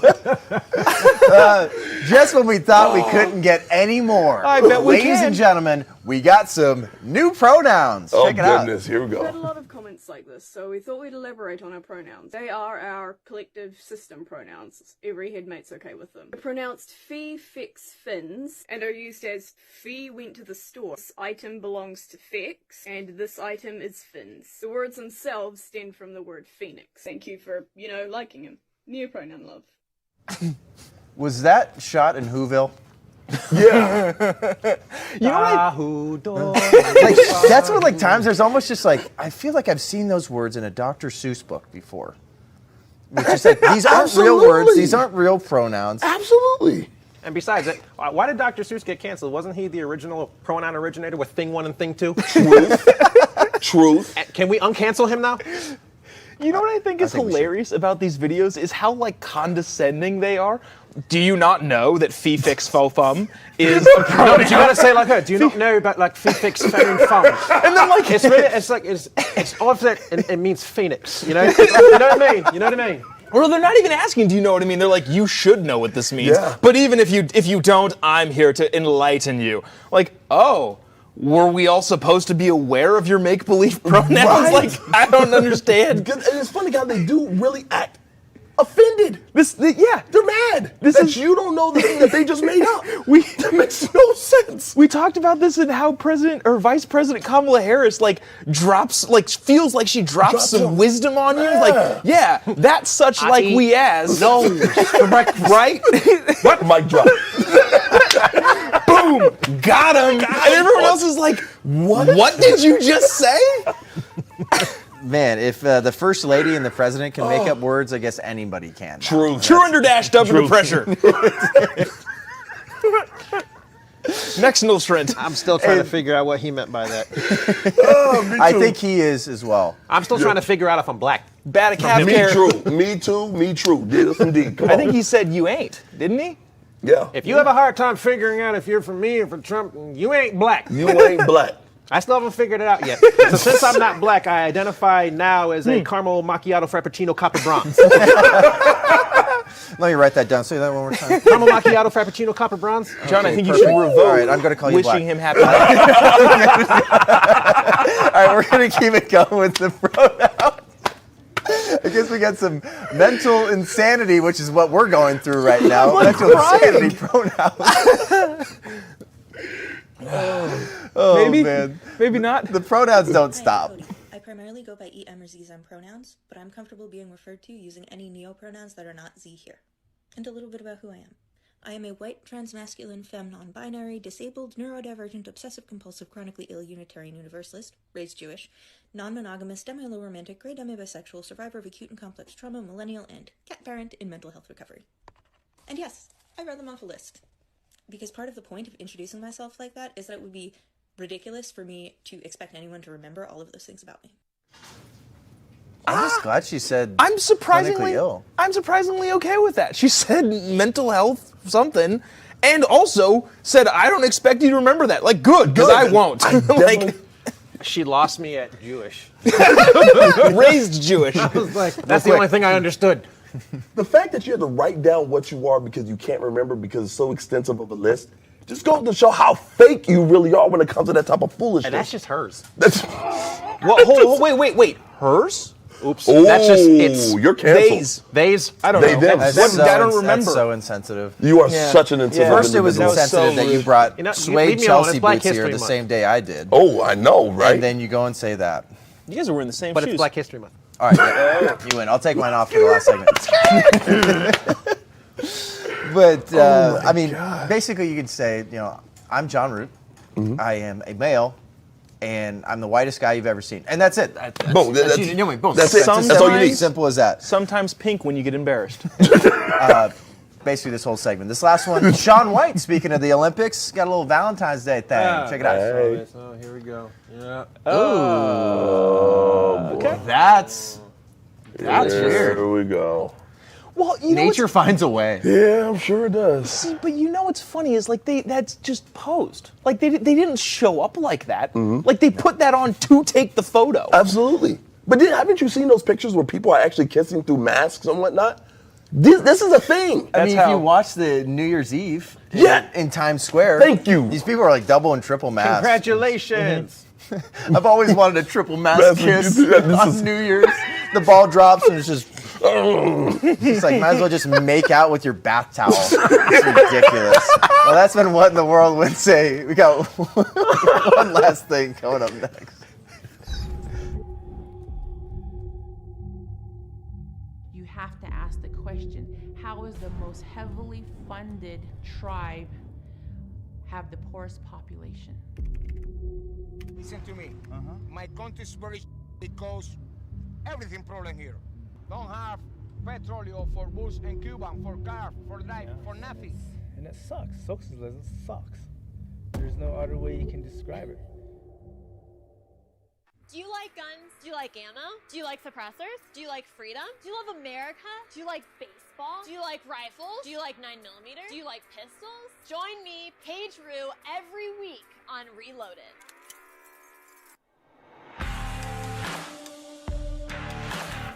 Good ranchers, straight from the American farm. 100% American meat, 100% of the time. Delivered straight to your door.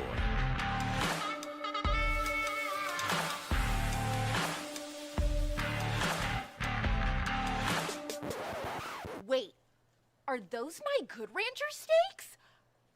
I'll be taking these. Claim your 10 free bistro fillets with your next order with promo code TPUSA Live at goodranchers.com.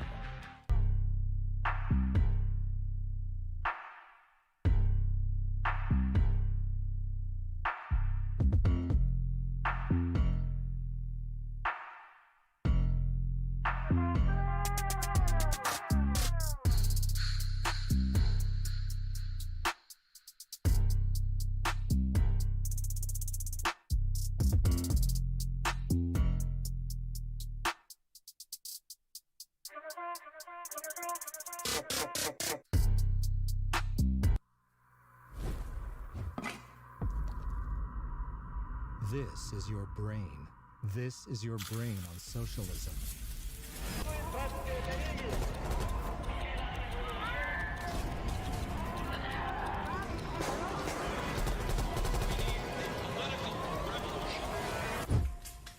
Any questions?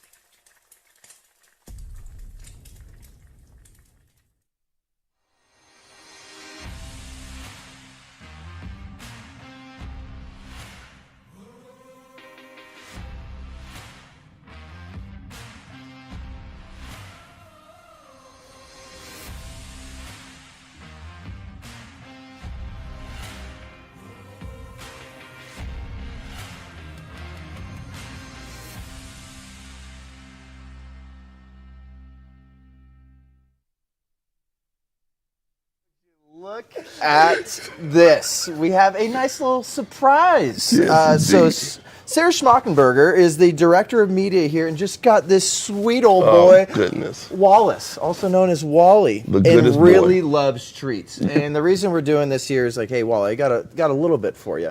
Is a lot of people decided to get dogs during COVID, and then we're now seeing a new poll that just came out and said people that saw their dog for the first time, they fell in love. Truth. They fell in love at first sight. Truth. 82%. And when I saw Wally, I was like, I love this guy. This is one of the cutest pups I have ever seen. It's a ball of fluff. I mean, you're a dog guy, right? You just got a puppy yourself. I have a puppy. Puppy? Tell him, Steven. I have a few puppies. How many dogs do you have? I have 1 plus 10. I was about to say that many. 1 plus 10. I have 11 dogs, and I love every single one of them. I tell you, I am a complete dog guy. Dogs are. You can never trust a person who doesn't like dogs. It's a good thing I know you, because if you just came out of nowhere and I didn't know you, I'd be like, are you fighting them in a league somewhere? Are you trying to pull like a Michael Vick or something like that? How did this guy just roll up in a new whip? Oh, I know what he does. I know. Do you have a photo of you with all of them? I'd love to see that. Actually, I had, at one point, I had 15 dogs, and I have a video of me feeding all of them in a big old garbage can lid. And it was just like a revolving circle. They kind of moved around a little bit and then moved this way. It was in unison. Can you imagine him, like someone coming up, trying to buy a dog off of you? I'd be like, where's the horses at? It's like, There is what no are you selling buying over dogs. here? You do not buy a dog off of me. I would take every dog in the world, including this one, and bring them home with me. And yes. I think you can take Sarah. I think I can. I think we will fight to the death like gladiators over this little cutie. Hey, Sarah, Stephanie versus Sarah? Is it Yeah. gonna be a Stephanie, good yes. It's the female. This is a female fight. Yes. I agree. Yes. I agree. Does he have a command that'll make him pee? Because I think that would be very funny. For the love of God, please. Wally. I just bought these jeans. You can do it.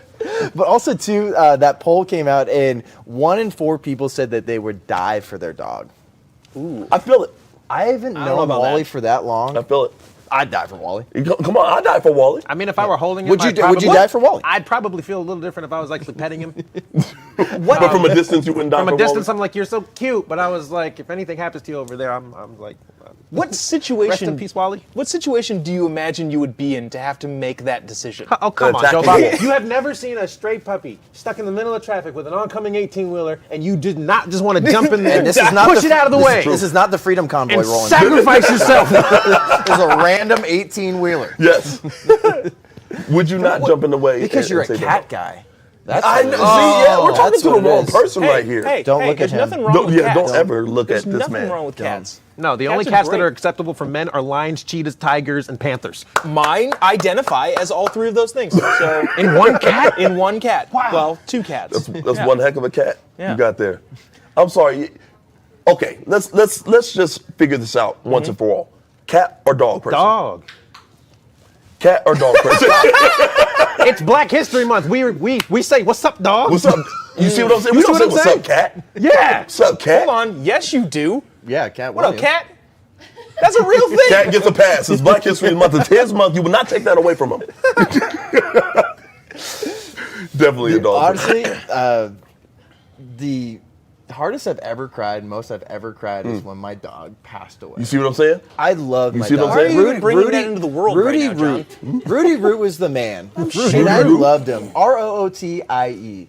I loved him, and dogs are amazing. I can't wait to hang out feel with it. some more dogs. I love Wally. You want some more? You want some more treats? He knows, I want my mom. Where's my mom? With that cute little bow tie too. I know. It's Such a gentleman. got more swag than I do. He's such a distinguished gentleman. But also, too, part of that poll, 36% of Americans. Oh, is that a chicken? It's a freedom chicken, yes.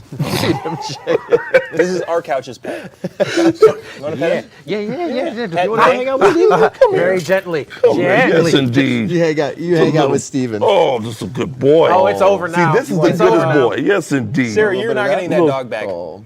You are the goodest boy. So if you need a pee, you can pee on Steven. Perfect. Gee, thanks.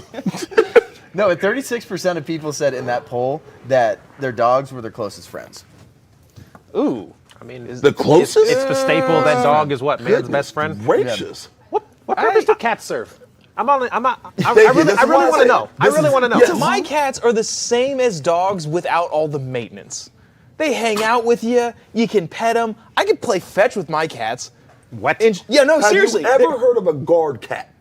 No. There was that one story where that cat saved that little toddler from the That is true. I've seen that. Yeah, I did see that. That's the only one That's that I know. the only time I've ever heard it. You know what I have heard of? I have heard of a guard shotgun. So there's that. You got that. But hey, we're going to wrap up here. Thanks, everybody. It's been a lot of fun. Coming up next, Congresswoman Bobart from AmFest. Bye, guys.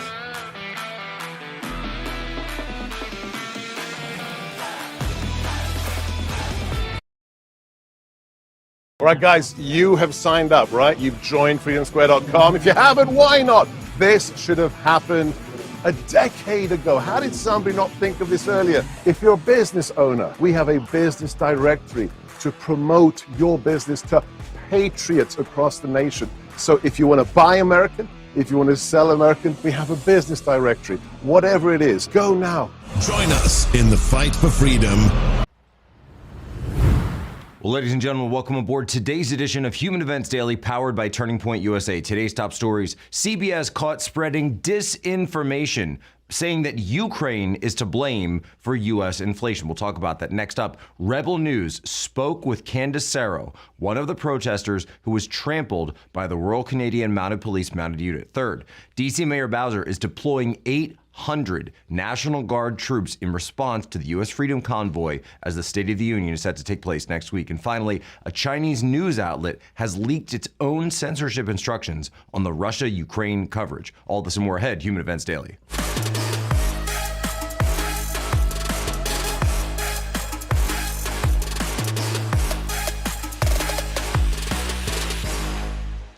As we respond, my administration is using every tool at our disposal to protect American businesses and consumers from rising prices at the pump.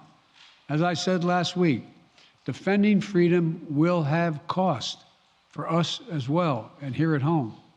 We need to be honest about that. But as we do this, I'm going to take robust action to make sure the pain of our sanctions is targeted at the Russian economy, not ours. We're closely monitoring energy supplies for any disruption.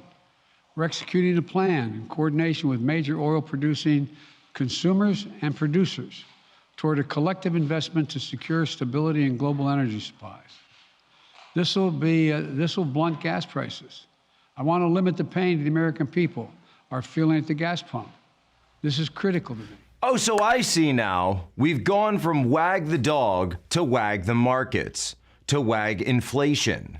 It's not his problem. It's not his fault. It's not ESG's. It's not the crazy borrow and spend that we've been doing. It's not the money printing. No. And certainly not cutting domestic supply, cutting the Keystone XL pipeline, stopping drilling on federal lands, not allowing us to actually use our own resources in places like Alaska or the fracking in Pennsylvania, the Permian Basin. No. This is all Ukraine's fault. Ukraine is at fault for the rising gas prices. Ukraine is at fault for the prices that you're seeing at the supermarkets, and they're at fault for the devaluation of the US dollar.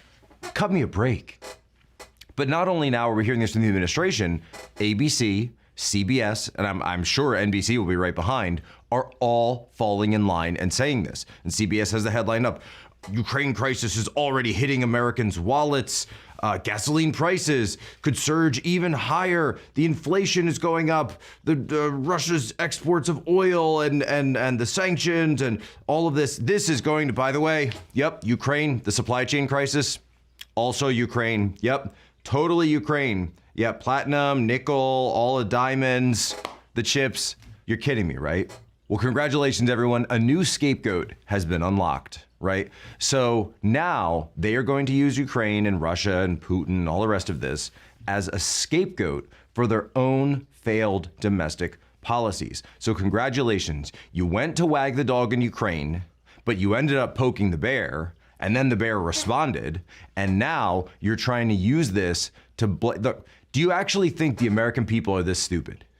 Do you actually think the American people are so stupid as to not know? We can look at a graph, okay? We can see the price of oil went up the very moment that the US administration under President Biden cut domestic production. It's as simple as that. It was only a couple of years ago that we had something called energy independence. We were exporting LNG from the United States under President Trump. We were exporting this to the world market. We were cutting down the price of gas and the price of a barrel around the world, the price of crude. But of course, that all goes away. Remember, it was only a couple of months ago that President Biden was begging OPEC to increase production. OPEC, who's in OPEC? Oh, right, Russia. Russia is part of OPEC. So again, like, we keep talking about this, the pipeline politics of all of it, the way that energy production has run it. Oh, and Media Matters, by the way, is coming after me, of course. And Media Matters is coming after me because what did I say yesterday? I was on War Room, and I said that Germany should have not listened to Greta Thunberg, a 16-year-old girl, for their energy policy. They should have pursued nuclear, and they should have pursued their own resources in in Germany, and then they wouldn't have relied on fossil fuels from Russia, okay? Simple, right? What does the Media Matters headline says, Posobiec blames Greta Thunberg on Russia invading Ukraine. That's not even remotely close to what I actually said. But again, they don't expect their viewers or their readers to actually go in and listen to the laid out thought that I said. They're going to expect them to be able to clip, a 10-second little soundbite, the same thing that people did to Joe Rogan recently, and say, oh, well, look, he's blaming this on Greta. He's crazy. He's not making any sense. I think people are checked out of it. I think they're done. I think they see the propaganda for what it is and understand this. If the situation were hopeless, the propaganda would be unnecessary. I keep saying it from time and time again. You are winning. Our side, the side of freedom, the populists, this movement, the side of truth, is actually winning. That's why they're so scared of the truckers, and that's why they're so scared of you. I got sore ribs. Doesn't look like I'll be driving anytime soon. I'm still alive. I'm still here. Thank you to everyone out there. I'm okay. Bumped and bruised and sore, but I live to stand another day. Ottawa police specify on their page that nobody yesterday have been injured. What do you have to reply to the Ottawa police? That's bullshit. Where did that other guy go? The other guy that really got stompled by the horses. Where did he go? I had the sense to get up on my own accord, but where did that guy go? Nobody has found that. Where did that guy go? When we know that Justin Trudeau say that so much good thing about the First Nation, but when we look at what the people live, as you yesterday being treated like that, what is your thought? How can we have trust in a prime minister that doesn't come and speak to the people? So what you just heard there is an interview from the great Rebel News. They've been able to sit down with Candace Sarro. She goes by Candy. And this is the woman that you saw in those very disturbing videos coming out of Ottawa last week. She is an Aboriginal Mohawk. She resides in Mohawk territory in Hastings County. She was in Ottawa protesting the vaccine mandates when she was trampled. And yes, we are going to use that word, trampled, because that's what it is. Words mean things and words matter. That's why, by the way, when the fact checkers come in, they fight so hard, tooth and nail, over every single word you use. Because when they are deployed to do so to uphold a narrative. They are trying to disrupt something that they realize, a truthful narrative, right? Actual facts and information that have gone out that are unapproved. So if it's an unapproved narrative that goes out, they come out to fight it. That's why you saw people trying to go after the fact that she was trampled. I think CTV up in Canada said something, I'll never forget this headline. Woman recovers after collision with horse. Collision with horse.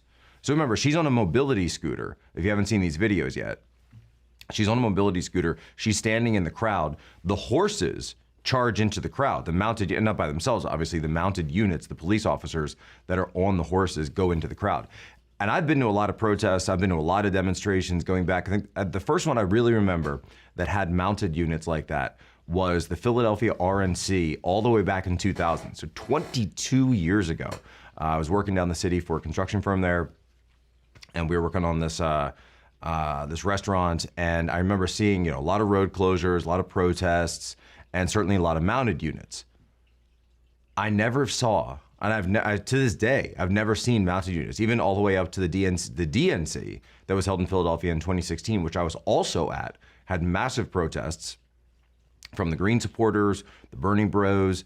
There were mounted units, but the mounted units held back, right? They were an intimidation force, and they were meant to try to help stabilize the crowd. They never charged into the crowd like they did here in Ottawa. Yet that's what we saw. And so Candy Cerro, she didn't charge at the horse. She didn't collide with the horse, right? That's not how that works. She wasn't, revving up her motor scooter and then driving at the horse at top speed, right? 3 miles an hour. No, she was trampled. And it's very interesting to understand how the mainstream media covers this sort of thing. So you've got a situation here where an actual indigenous woman, right? Native American, we would say in the United States, is attacked by officers, a victim, yes, by the way, of what we would call, I think Black Lives Matter here in the US would call that police brutality. And so if the situation were changed, if there were any other issue that they were protesting over, she would be a star. She would be on every TV show. The regime would put her across all of your screens, all your tablets. Her name would be trending. They'd give her a holiday. They'd be naming streets after her. But instead, they act now as if she doesn't even exist. They want to act as if that didn't even happen. They want to go and turn around and say that Vladimir Putin is an authoritarian and we have to stop him and we can't allow him to do these things in Ukraine. Okay. But are we any better? Right? And this is the issue, that when you go down this road of regime politics that we've been fighting so long against, that we don't want to go down this road. We want to go down the road of freedom and prosperity for our own people here. When America is strong, when Canada is strong, it's safer for our people and it's more prosperous for our people. But instead, we're going after people's bank accounts, their social media accounts, spreading propaganda, censoring people, arresting people, holding people without bail. Vladimir Putin didn't do these things. Vladimir Putin didn't order a mounted unit to charge into a crowd and trample Candy Cerro. That was Justin Trudeau. That was done in Ottawa.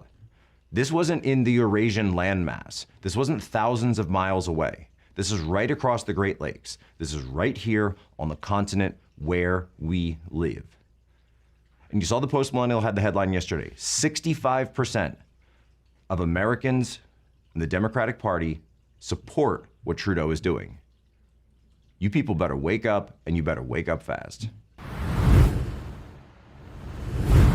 So remember, by the way, folks, how do you fight back in all of this? How do you support patriots? How do you support American workers? Go to mypillow.com/Poso. You can go, your money is going to a good place. You've seen that Lindell is supporting the truckers. He's supporting the workers. You can go, and by the way, you get yourself a great product as well. mypillow.com/Poso. My name is Ted Nugent. I'm the Motor City truck and guitar player. I got my own truck, and I'm going to join these truckers. These guys stand up for the best of humanity. It's really quite simple. You hear all this talk about we're divided, there's divisive. Well, of course we are. I'm divided between good against evil and dishonesty and rot and criminal corruption, which describes, Fidel Jr. up there in the snowland. Those are great, great people up there. They live by work ethic and being the best that they can be. And certainly that describes the truckers here in America. I mean, I have campfires every hunting season with the Teamsters and with those truck drivers. I know these guys. I am these guys. I had a big Zebra Ford Bronco with 900 horsepower that gets exactly 600 yards to the gallon. So I'm going to go join those guys.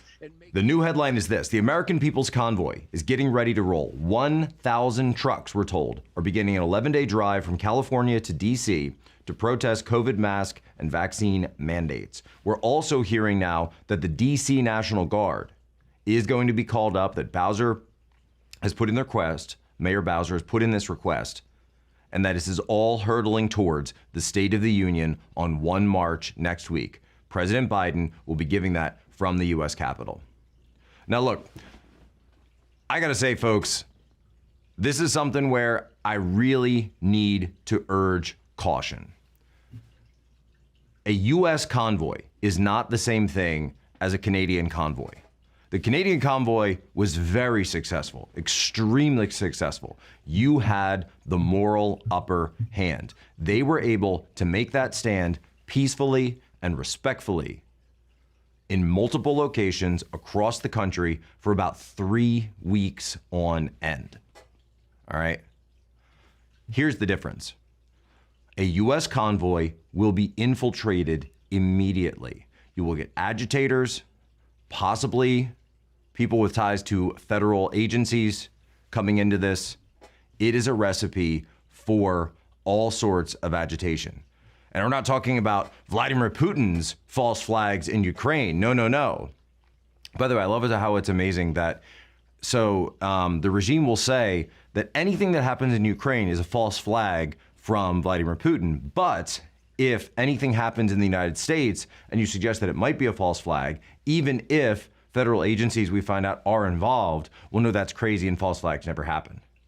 Remember when McMaster, I played this clip on Twitter when H.R. McMaster was on Joe Rogan and they asked him about January 6th, and Rogan said, hey, do you think that there were some agitators there? Do you think there were people that may have infiltrated that crowd? And McMaster's immediate response was, the Russians?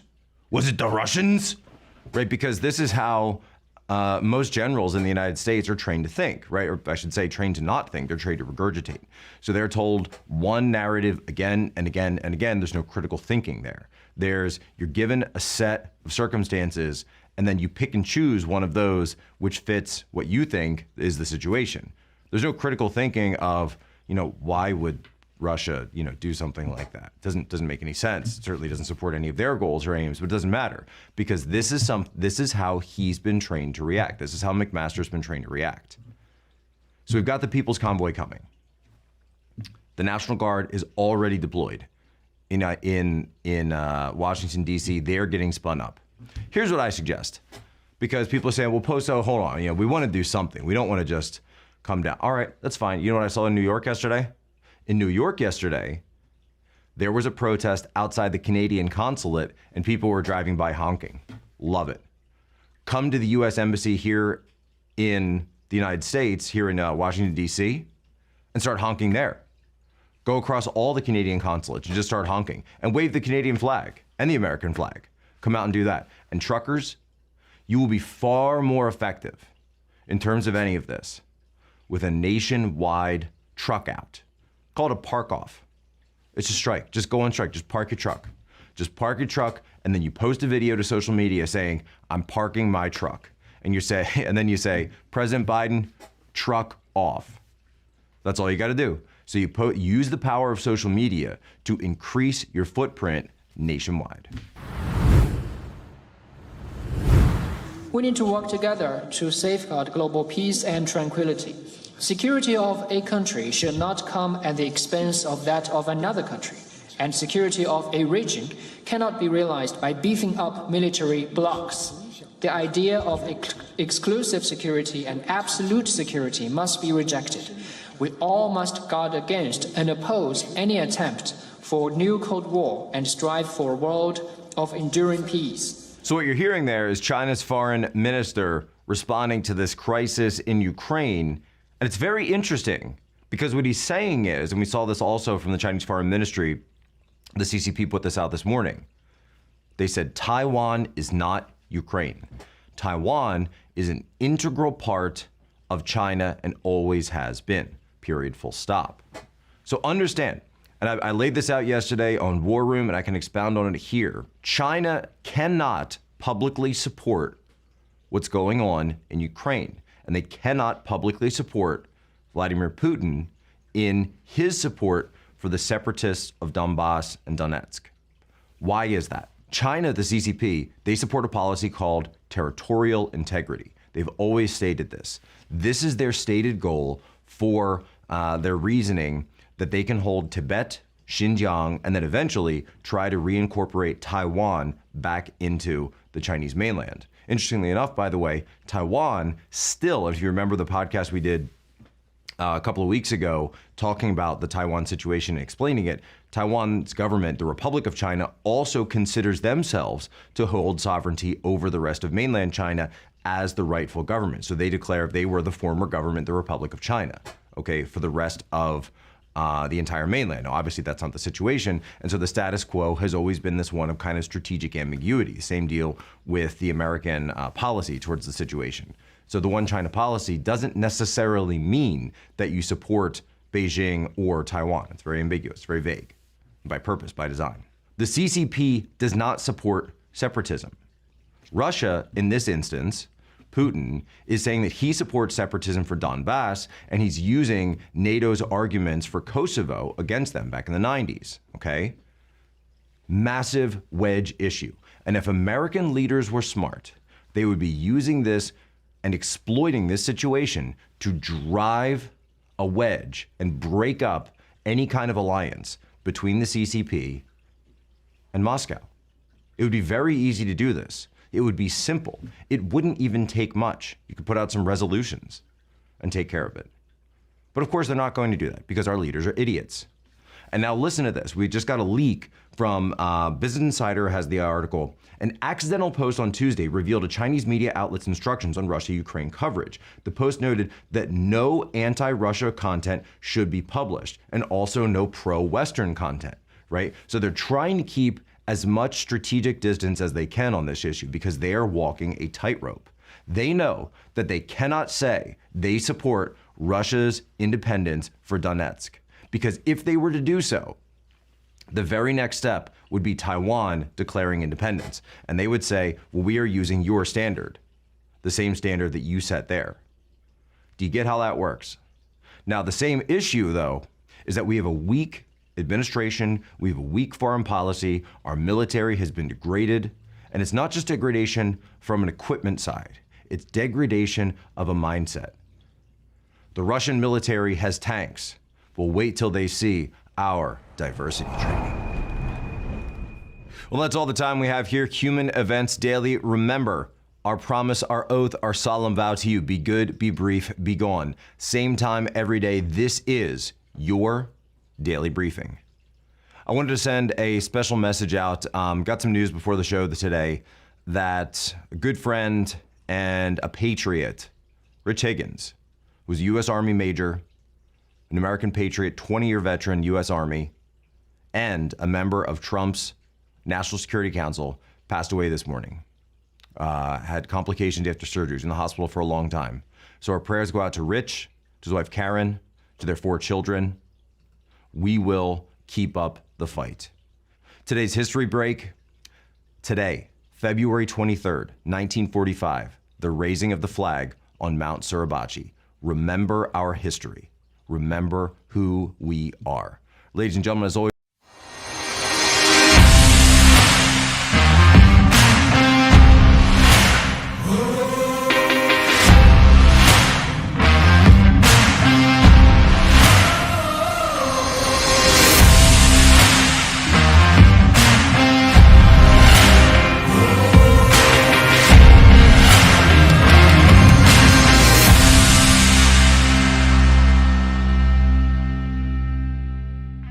how much does the earth cost?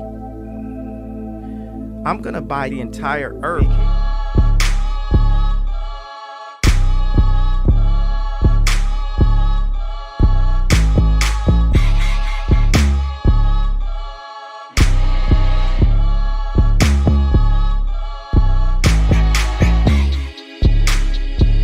In Washington right now over Congresswoman Lauren Boebert. Representative Boebert should be stripped of her committees. Lauren Boebert, who proudly displayed her ignorance and bigotry. Islamophobic, race-baiting, violence inciting, white supremacists. Yes, guns in the Zoom background, lady. Punish and sanction Boebert. Crazy Boebert or Babbert or whatever her name is. Extremists like the Lauren Boebert. If anyone's dangerous, it's Lauren Boebert. Boebert is a bigot. Racist, Islamophobic, fascist, insurrectionist. Complete lunatic. Nut job.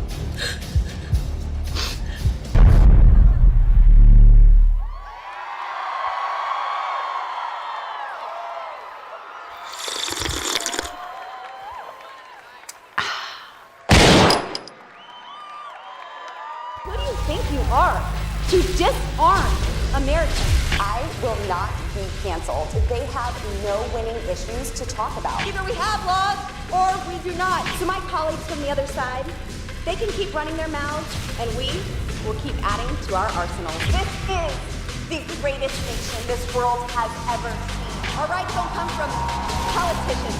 They come from God Almighty. Stop pretending to be God, do your job, and protect the rights of the American people.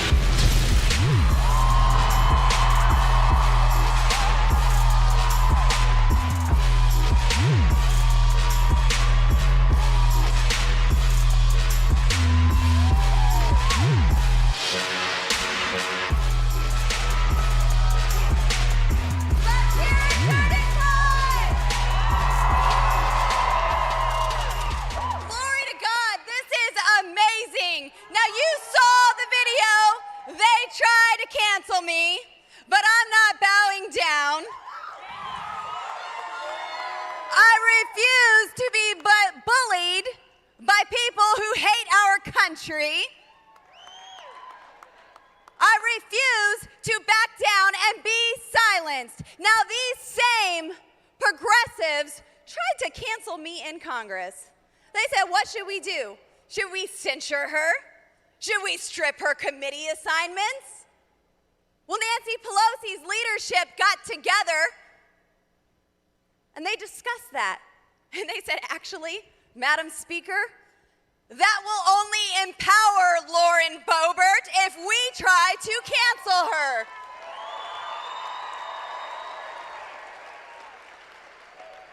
They aren't after me, folks.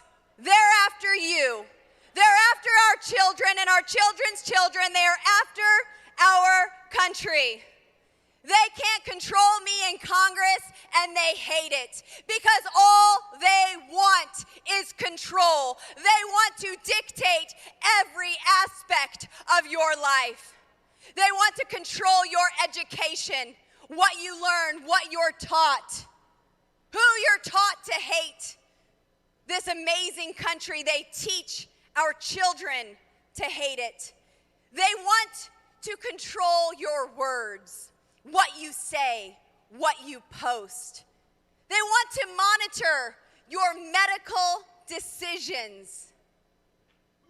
They want to control your financial transactions. Yep, that's why we have 87,000 IRS bureaucrat bullies that they want to put in place. Don't worry, that bill's not going anywhere.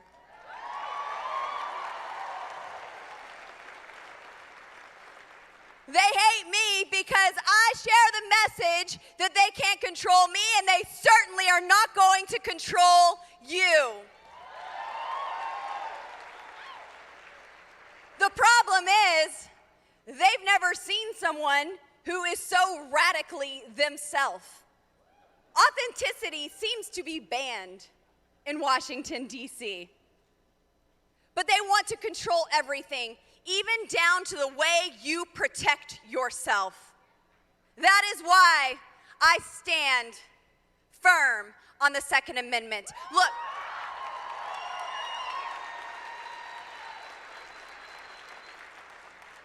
just since Thanksgiving alone, my office has received dozens of death threats. And it would be a shame to think that I would not have an equalizer against those threats.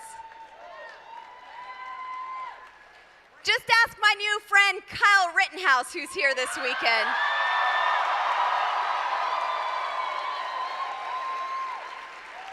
You have the right to self-defense. Even if you show up somewhere with a firearm, that right does not go away. The Second Amendment has nothing to do with hunting, and it has everything to do with self-preservation, and that includes protecting yourself against an overreaching, tyrannical government.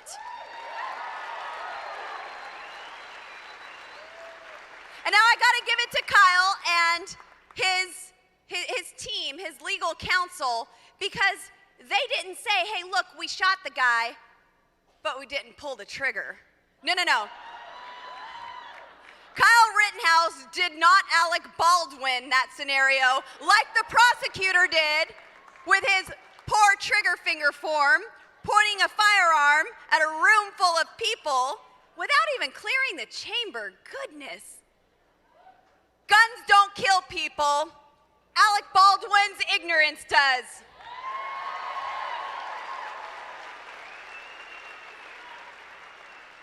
The attacks from the left have been full throttle. They aren't slowing down with the attacks because they have no good policy to run on.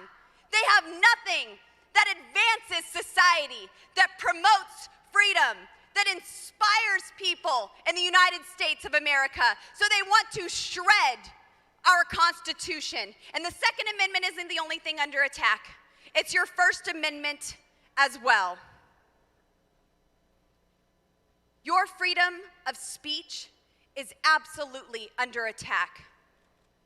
On social media, in your colleges, it even affects the boldness in which you may or may not communicate. The freedom of religion has been under attack. In the name of a Fauci-funded Chinese virus, our churches were shut down. Christian values are absolutely under attack. And if you don't agree with their religious point of view, well, they'll sue you and try to cancel you. The freedom of the press. Oh, the press. Yeah, that's pretty much done away with. There's not much left there when we have the Hunter Biden laptop from hell story that just disappears. When you hear Jen Psaki saying that they are actively working with the press to fact check you, and then you hear that Facebook fact checkers, well, they're opinion based. The freedom to assembly. Well, maybe, just maybe, government will be kind enough to grant you this. If you're vaxxed and double vaxxed and triple boosted and N95, no, that's not how this works. The First Amendment, the freedom to assemble, does not have a medical asterisk by it.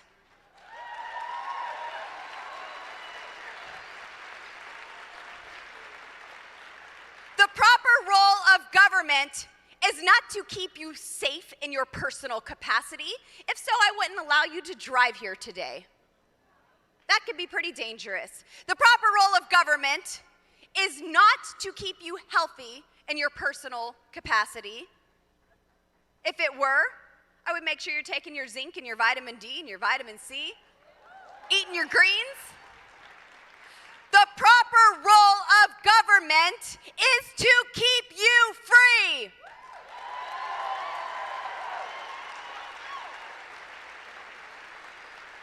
And finally, the freedom to petition your government with your grievances has completely been taken away from you at nearly every level over the past couple of years. Nancy Pelosi has had the People's House shut down. She wants to run it as Pelosi's house. But don't worry, you can't bring your family in for a tour, but the lobbyists are sure walking the halls. They're there in Congress, but the building is not open to the public for you to freely walk in to the People's House. But hey, they have a plan, right? No, we've seen it. We've seen what happens when they have the White House, the House of Representatives, the Senate, one-party rule for 1 year. And what has that given us? Skyrocketing inflation, a supply chain crisis, an invasion at our southern border, unemployment crisis, and a horrible, shameful withdrawal from Afghanistan that left 13 of our service members dead, 7 children dead, 3 civilians dead, over $80 billion in United States military weaponry left behind. And worse than that, Americans left behind. A so-called commander-in-chief that takes orders from terrorists. This is why I have filed articles of impeachment for Joe Biden.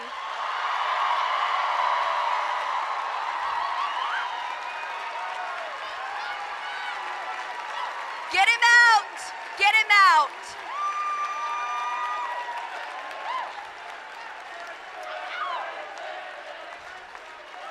Wait, y'all are gonna mess up my speech here.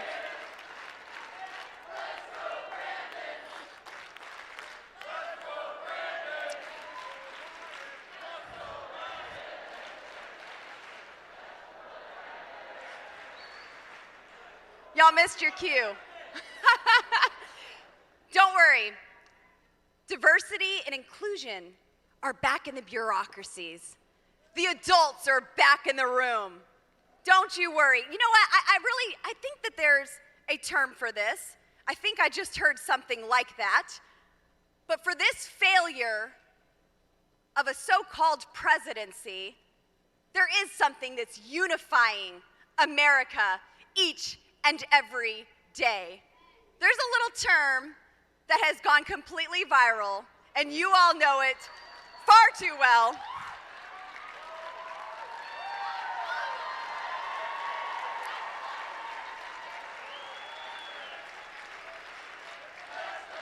There we go.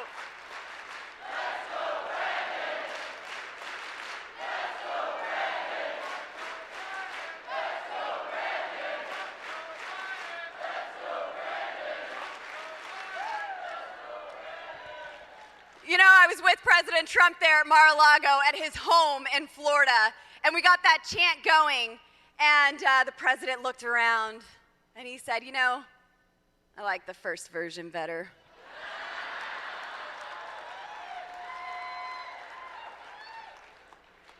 When you look at all the crises, from the energy crisis that we're having, to begging OPEC for more oil instead of relying on the American roughneck, the shameful withdrawal from Afghanistan, the unemployment, the job crisis, all of these czars that aren't doing their job, the invasion, you kind of start to see why he likes the first version better. But here's what I like even better than that. There is a knowing right now, a conviction in millions of hearts all across America that it is going to take more than one man to fix this problem. It is going to take more than just one more piece of legislation to fix what's going on in our country. And we all know that we cannot just throw money at the problem and expect it to go away. I need you, and more than that, I need God in you.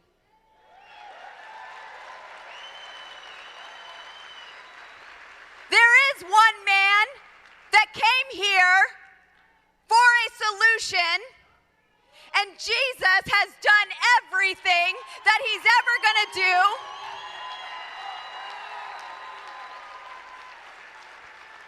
Jesus said, I'm going to my Father. And he gave all the authority to you. He said, behold, I give you all authority over all the power of the enemy and anything that would come against you, so that nothing shall by any means hurt you. So now I'm going to ask you today, we have thousands of people in this room. What are you doing with your God-given authority? What are you doing where he's positioned you? What are you speaking? What is the love that you are showing people? You have the answers on the inside of you. And I am tired of having godless people who hate America run this country.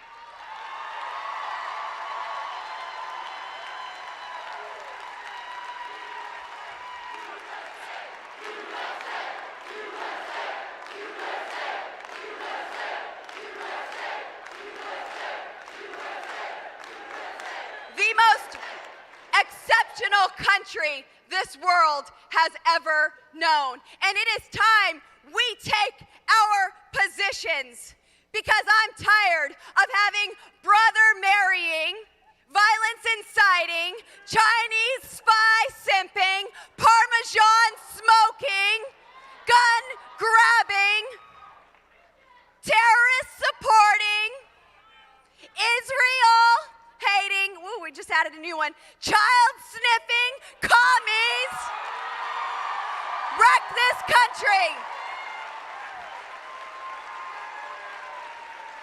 You and I are going to take this country back. We have God's grace. We have His empowerment, His ability, His influence. He has positioned you in a sphere of people that need to hear what you have to say. I didn't come here today to tell you how great I am and oh, how hard I had it and oh my goodness, I took a shot and did something. No, I came here to tell you that each and every one of us are called. We are not perfect, but no one's looking for perfect. The perfect has already come.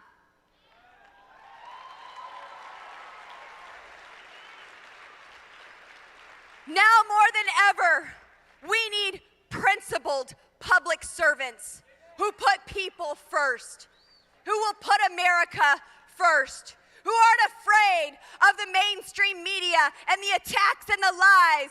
We can go down this list that you saw in the video of all the things that they say about me, but I just smile. I am not easily distressed. I love you too. That is not what defines me. Just like you, I was bought and paid for by the blood of Jesus at a high price. And I will not tread underfoot the blood that has rescued me to set me free, to reach in and get me from that captivity. This is why we love freedom. Not because we want to do whatever we want, whenever we want, and say whatever we want. Because a high price was paid for you to be free. Why would you go back to captivity?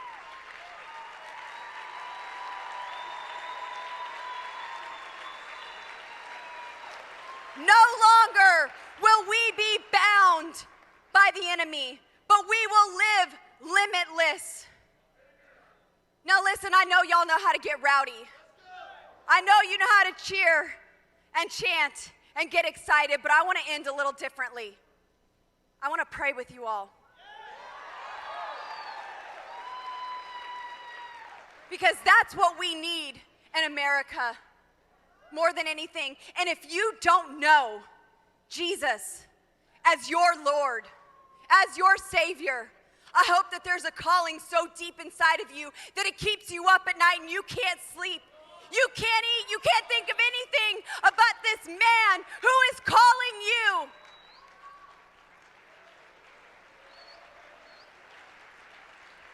I hope you ask somebody about him. I hope it's me. If you find me in the hall and you don't know Jesus, come to me. Now listen, I didn't tell Charlie this is the way we were going, but this is how I feel led. This isn't in my notes.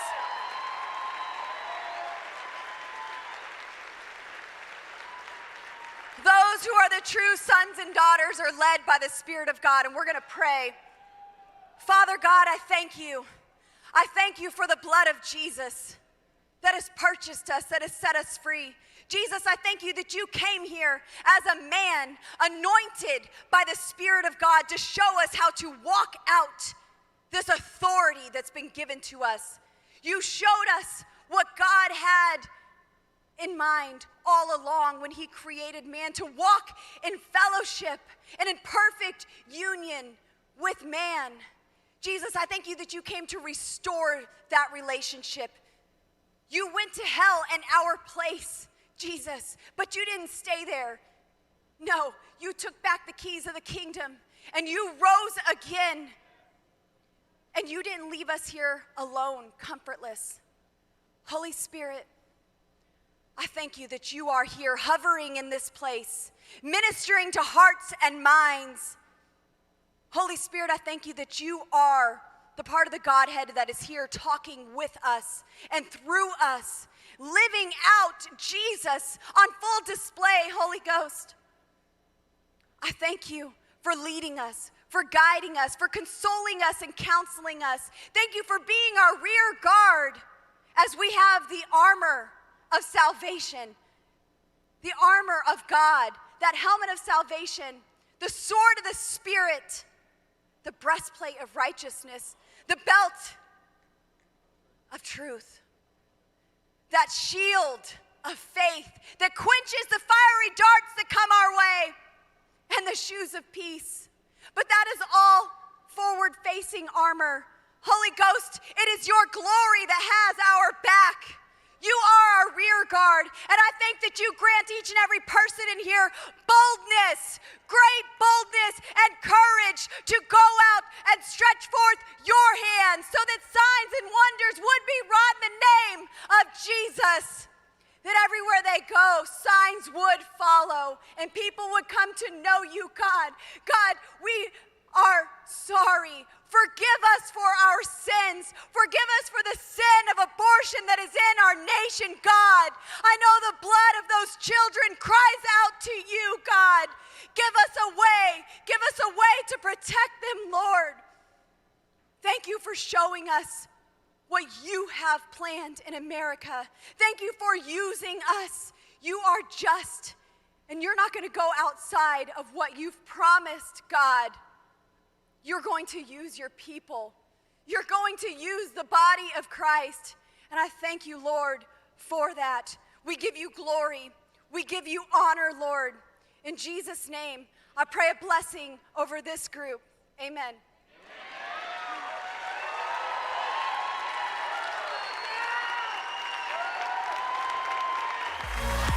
I love you. I love America. God bless you.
Do you think he knows Wonderwall? Hey, it's my birthday, so I can post weird TikToks if I want to. Psych! I post them even when it's not my birthday.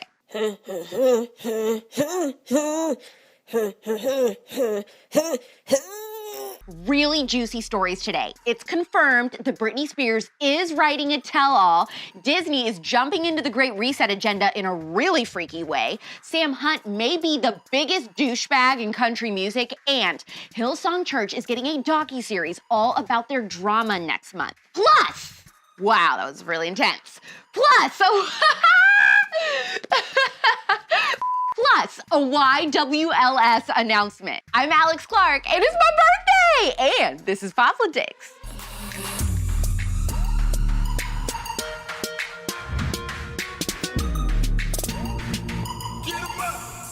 Britney Spears is about to blow the roof off this ish with a $15 million tell-all book deal about her career, conservatorship, and traitor family with Simon & Schuster.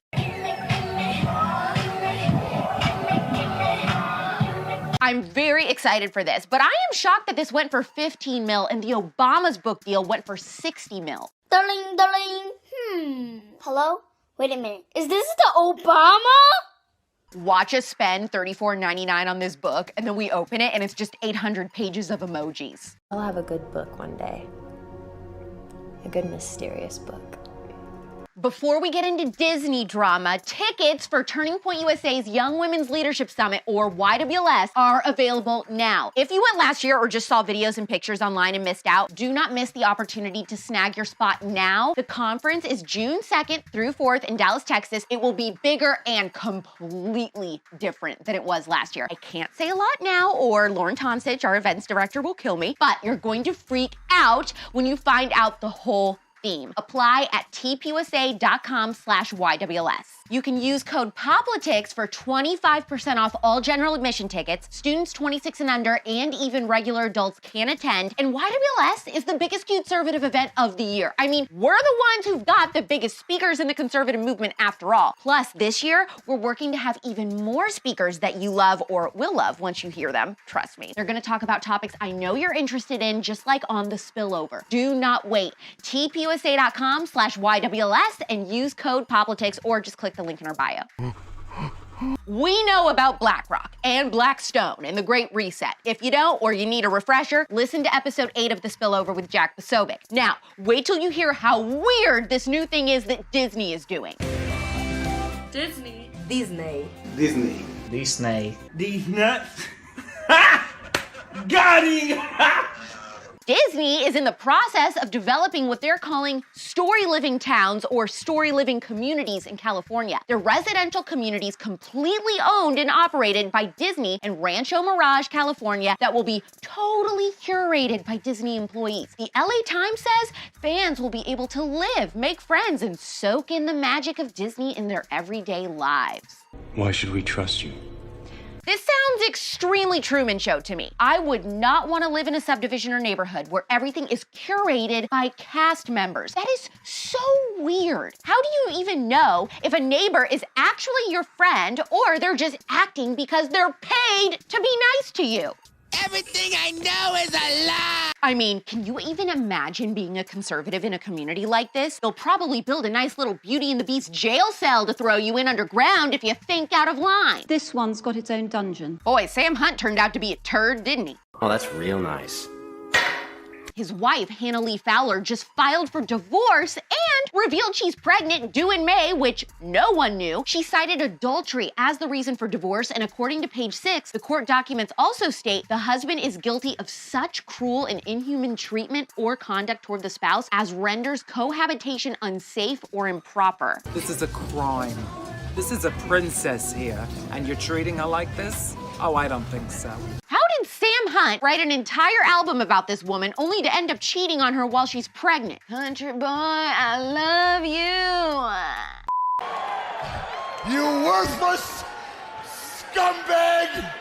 For my birthday this week, we are donating whatever you can to the nonprofit Pen and Napkin, who are interior designing beautiful homes for human trafficking survivors that were rescued at the Super Bowl this year. This is what I'm asking for from you. Your donations not only mean so much to me, but they mean even more to everyone at Pen and Napkin. Huge thanks to those of you who have already donated. Let's keep it going. Click the donate button in the Politics Instagram bio. You know I love a good Hillsong Church scandal. On episode 10 of The Spillover with Doreen Virtue, we get into a lot of their problems, and now Hillsong is about to get a full-on docuseries on Discovery Plus about it. All 3 episodes of Hillsong, a megachurch exposed, drop on Discovery Plus March 24th. Have you ever heard of Hillsong Church? Hillsong is the celebrity church, right? Bieber, Bono, Vanessa Hudgens, Kevin Durant. It wasn't just this Australian startup anymore. It was Justin Bieber's church. They've had over 3 billion views on YouTube. Hillsong changed the way that many of us saw how church could be done. They're huge now. They're huge. You can make a real change if you come to Hillsong. This was going to be a place where I could call my home. But that clearly wasn't the case, and it almost took my life. You can run on for a long time. Run on for a long time. When we talk about Carl and purity, how could you shame me when I was so young, but you did this? It was the most toxic thing I ever had to deal with. Hey girl, Sooner or later, God will cut you down. The beliefs that they put in you go deep. They really get in your head. This is cool church. There is a fine line between cult and culture. They want to spread their tentacles as far as they can. They really do believe that they need to conquer Earth in order to make heaven on Earth, to essentially bring on the end times. This is not a moral failure. It's a felonious criminal act. $78 million in revenue, tax-free. Manipulation, religious trauma. Systemic cover-up. Tremendous power. Everything in your life is Hillsong.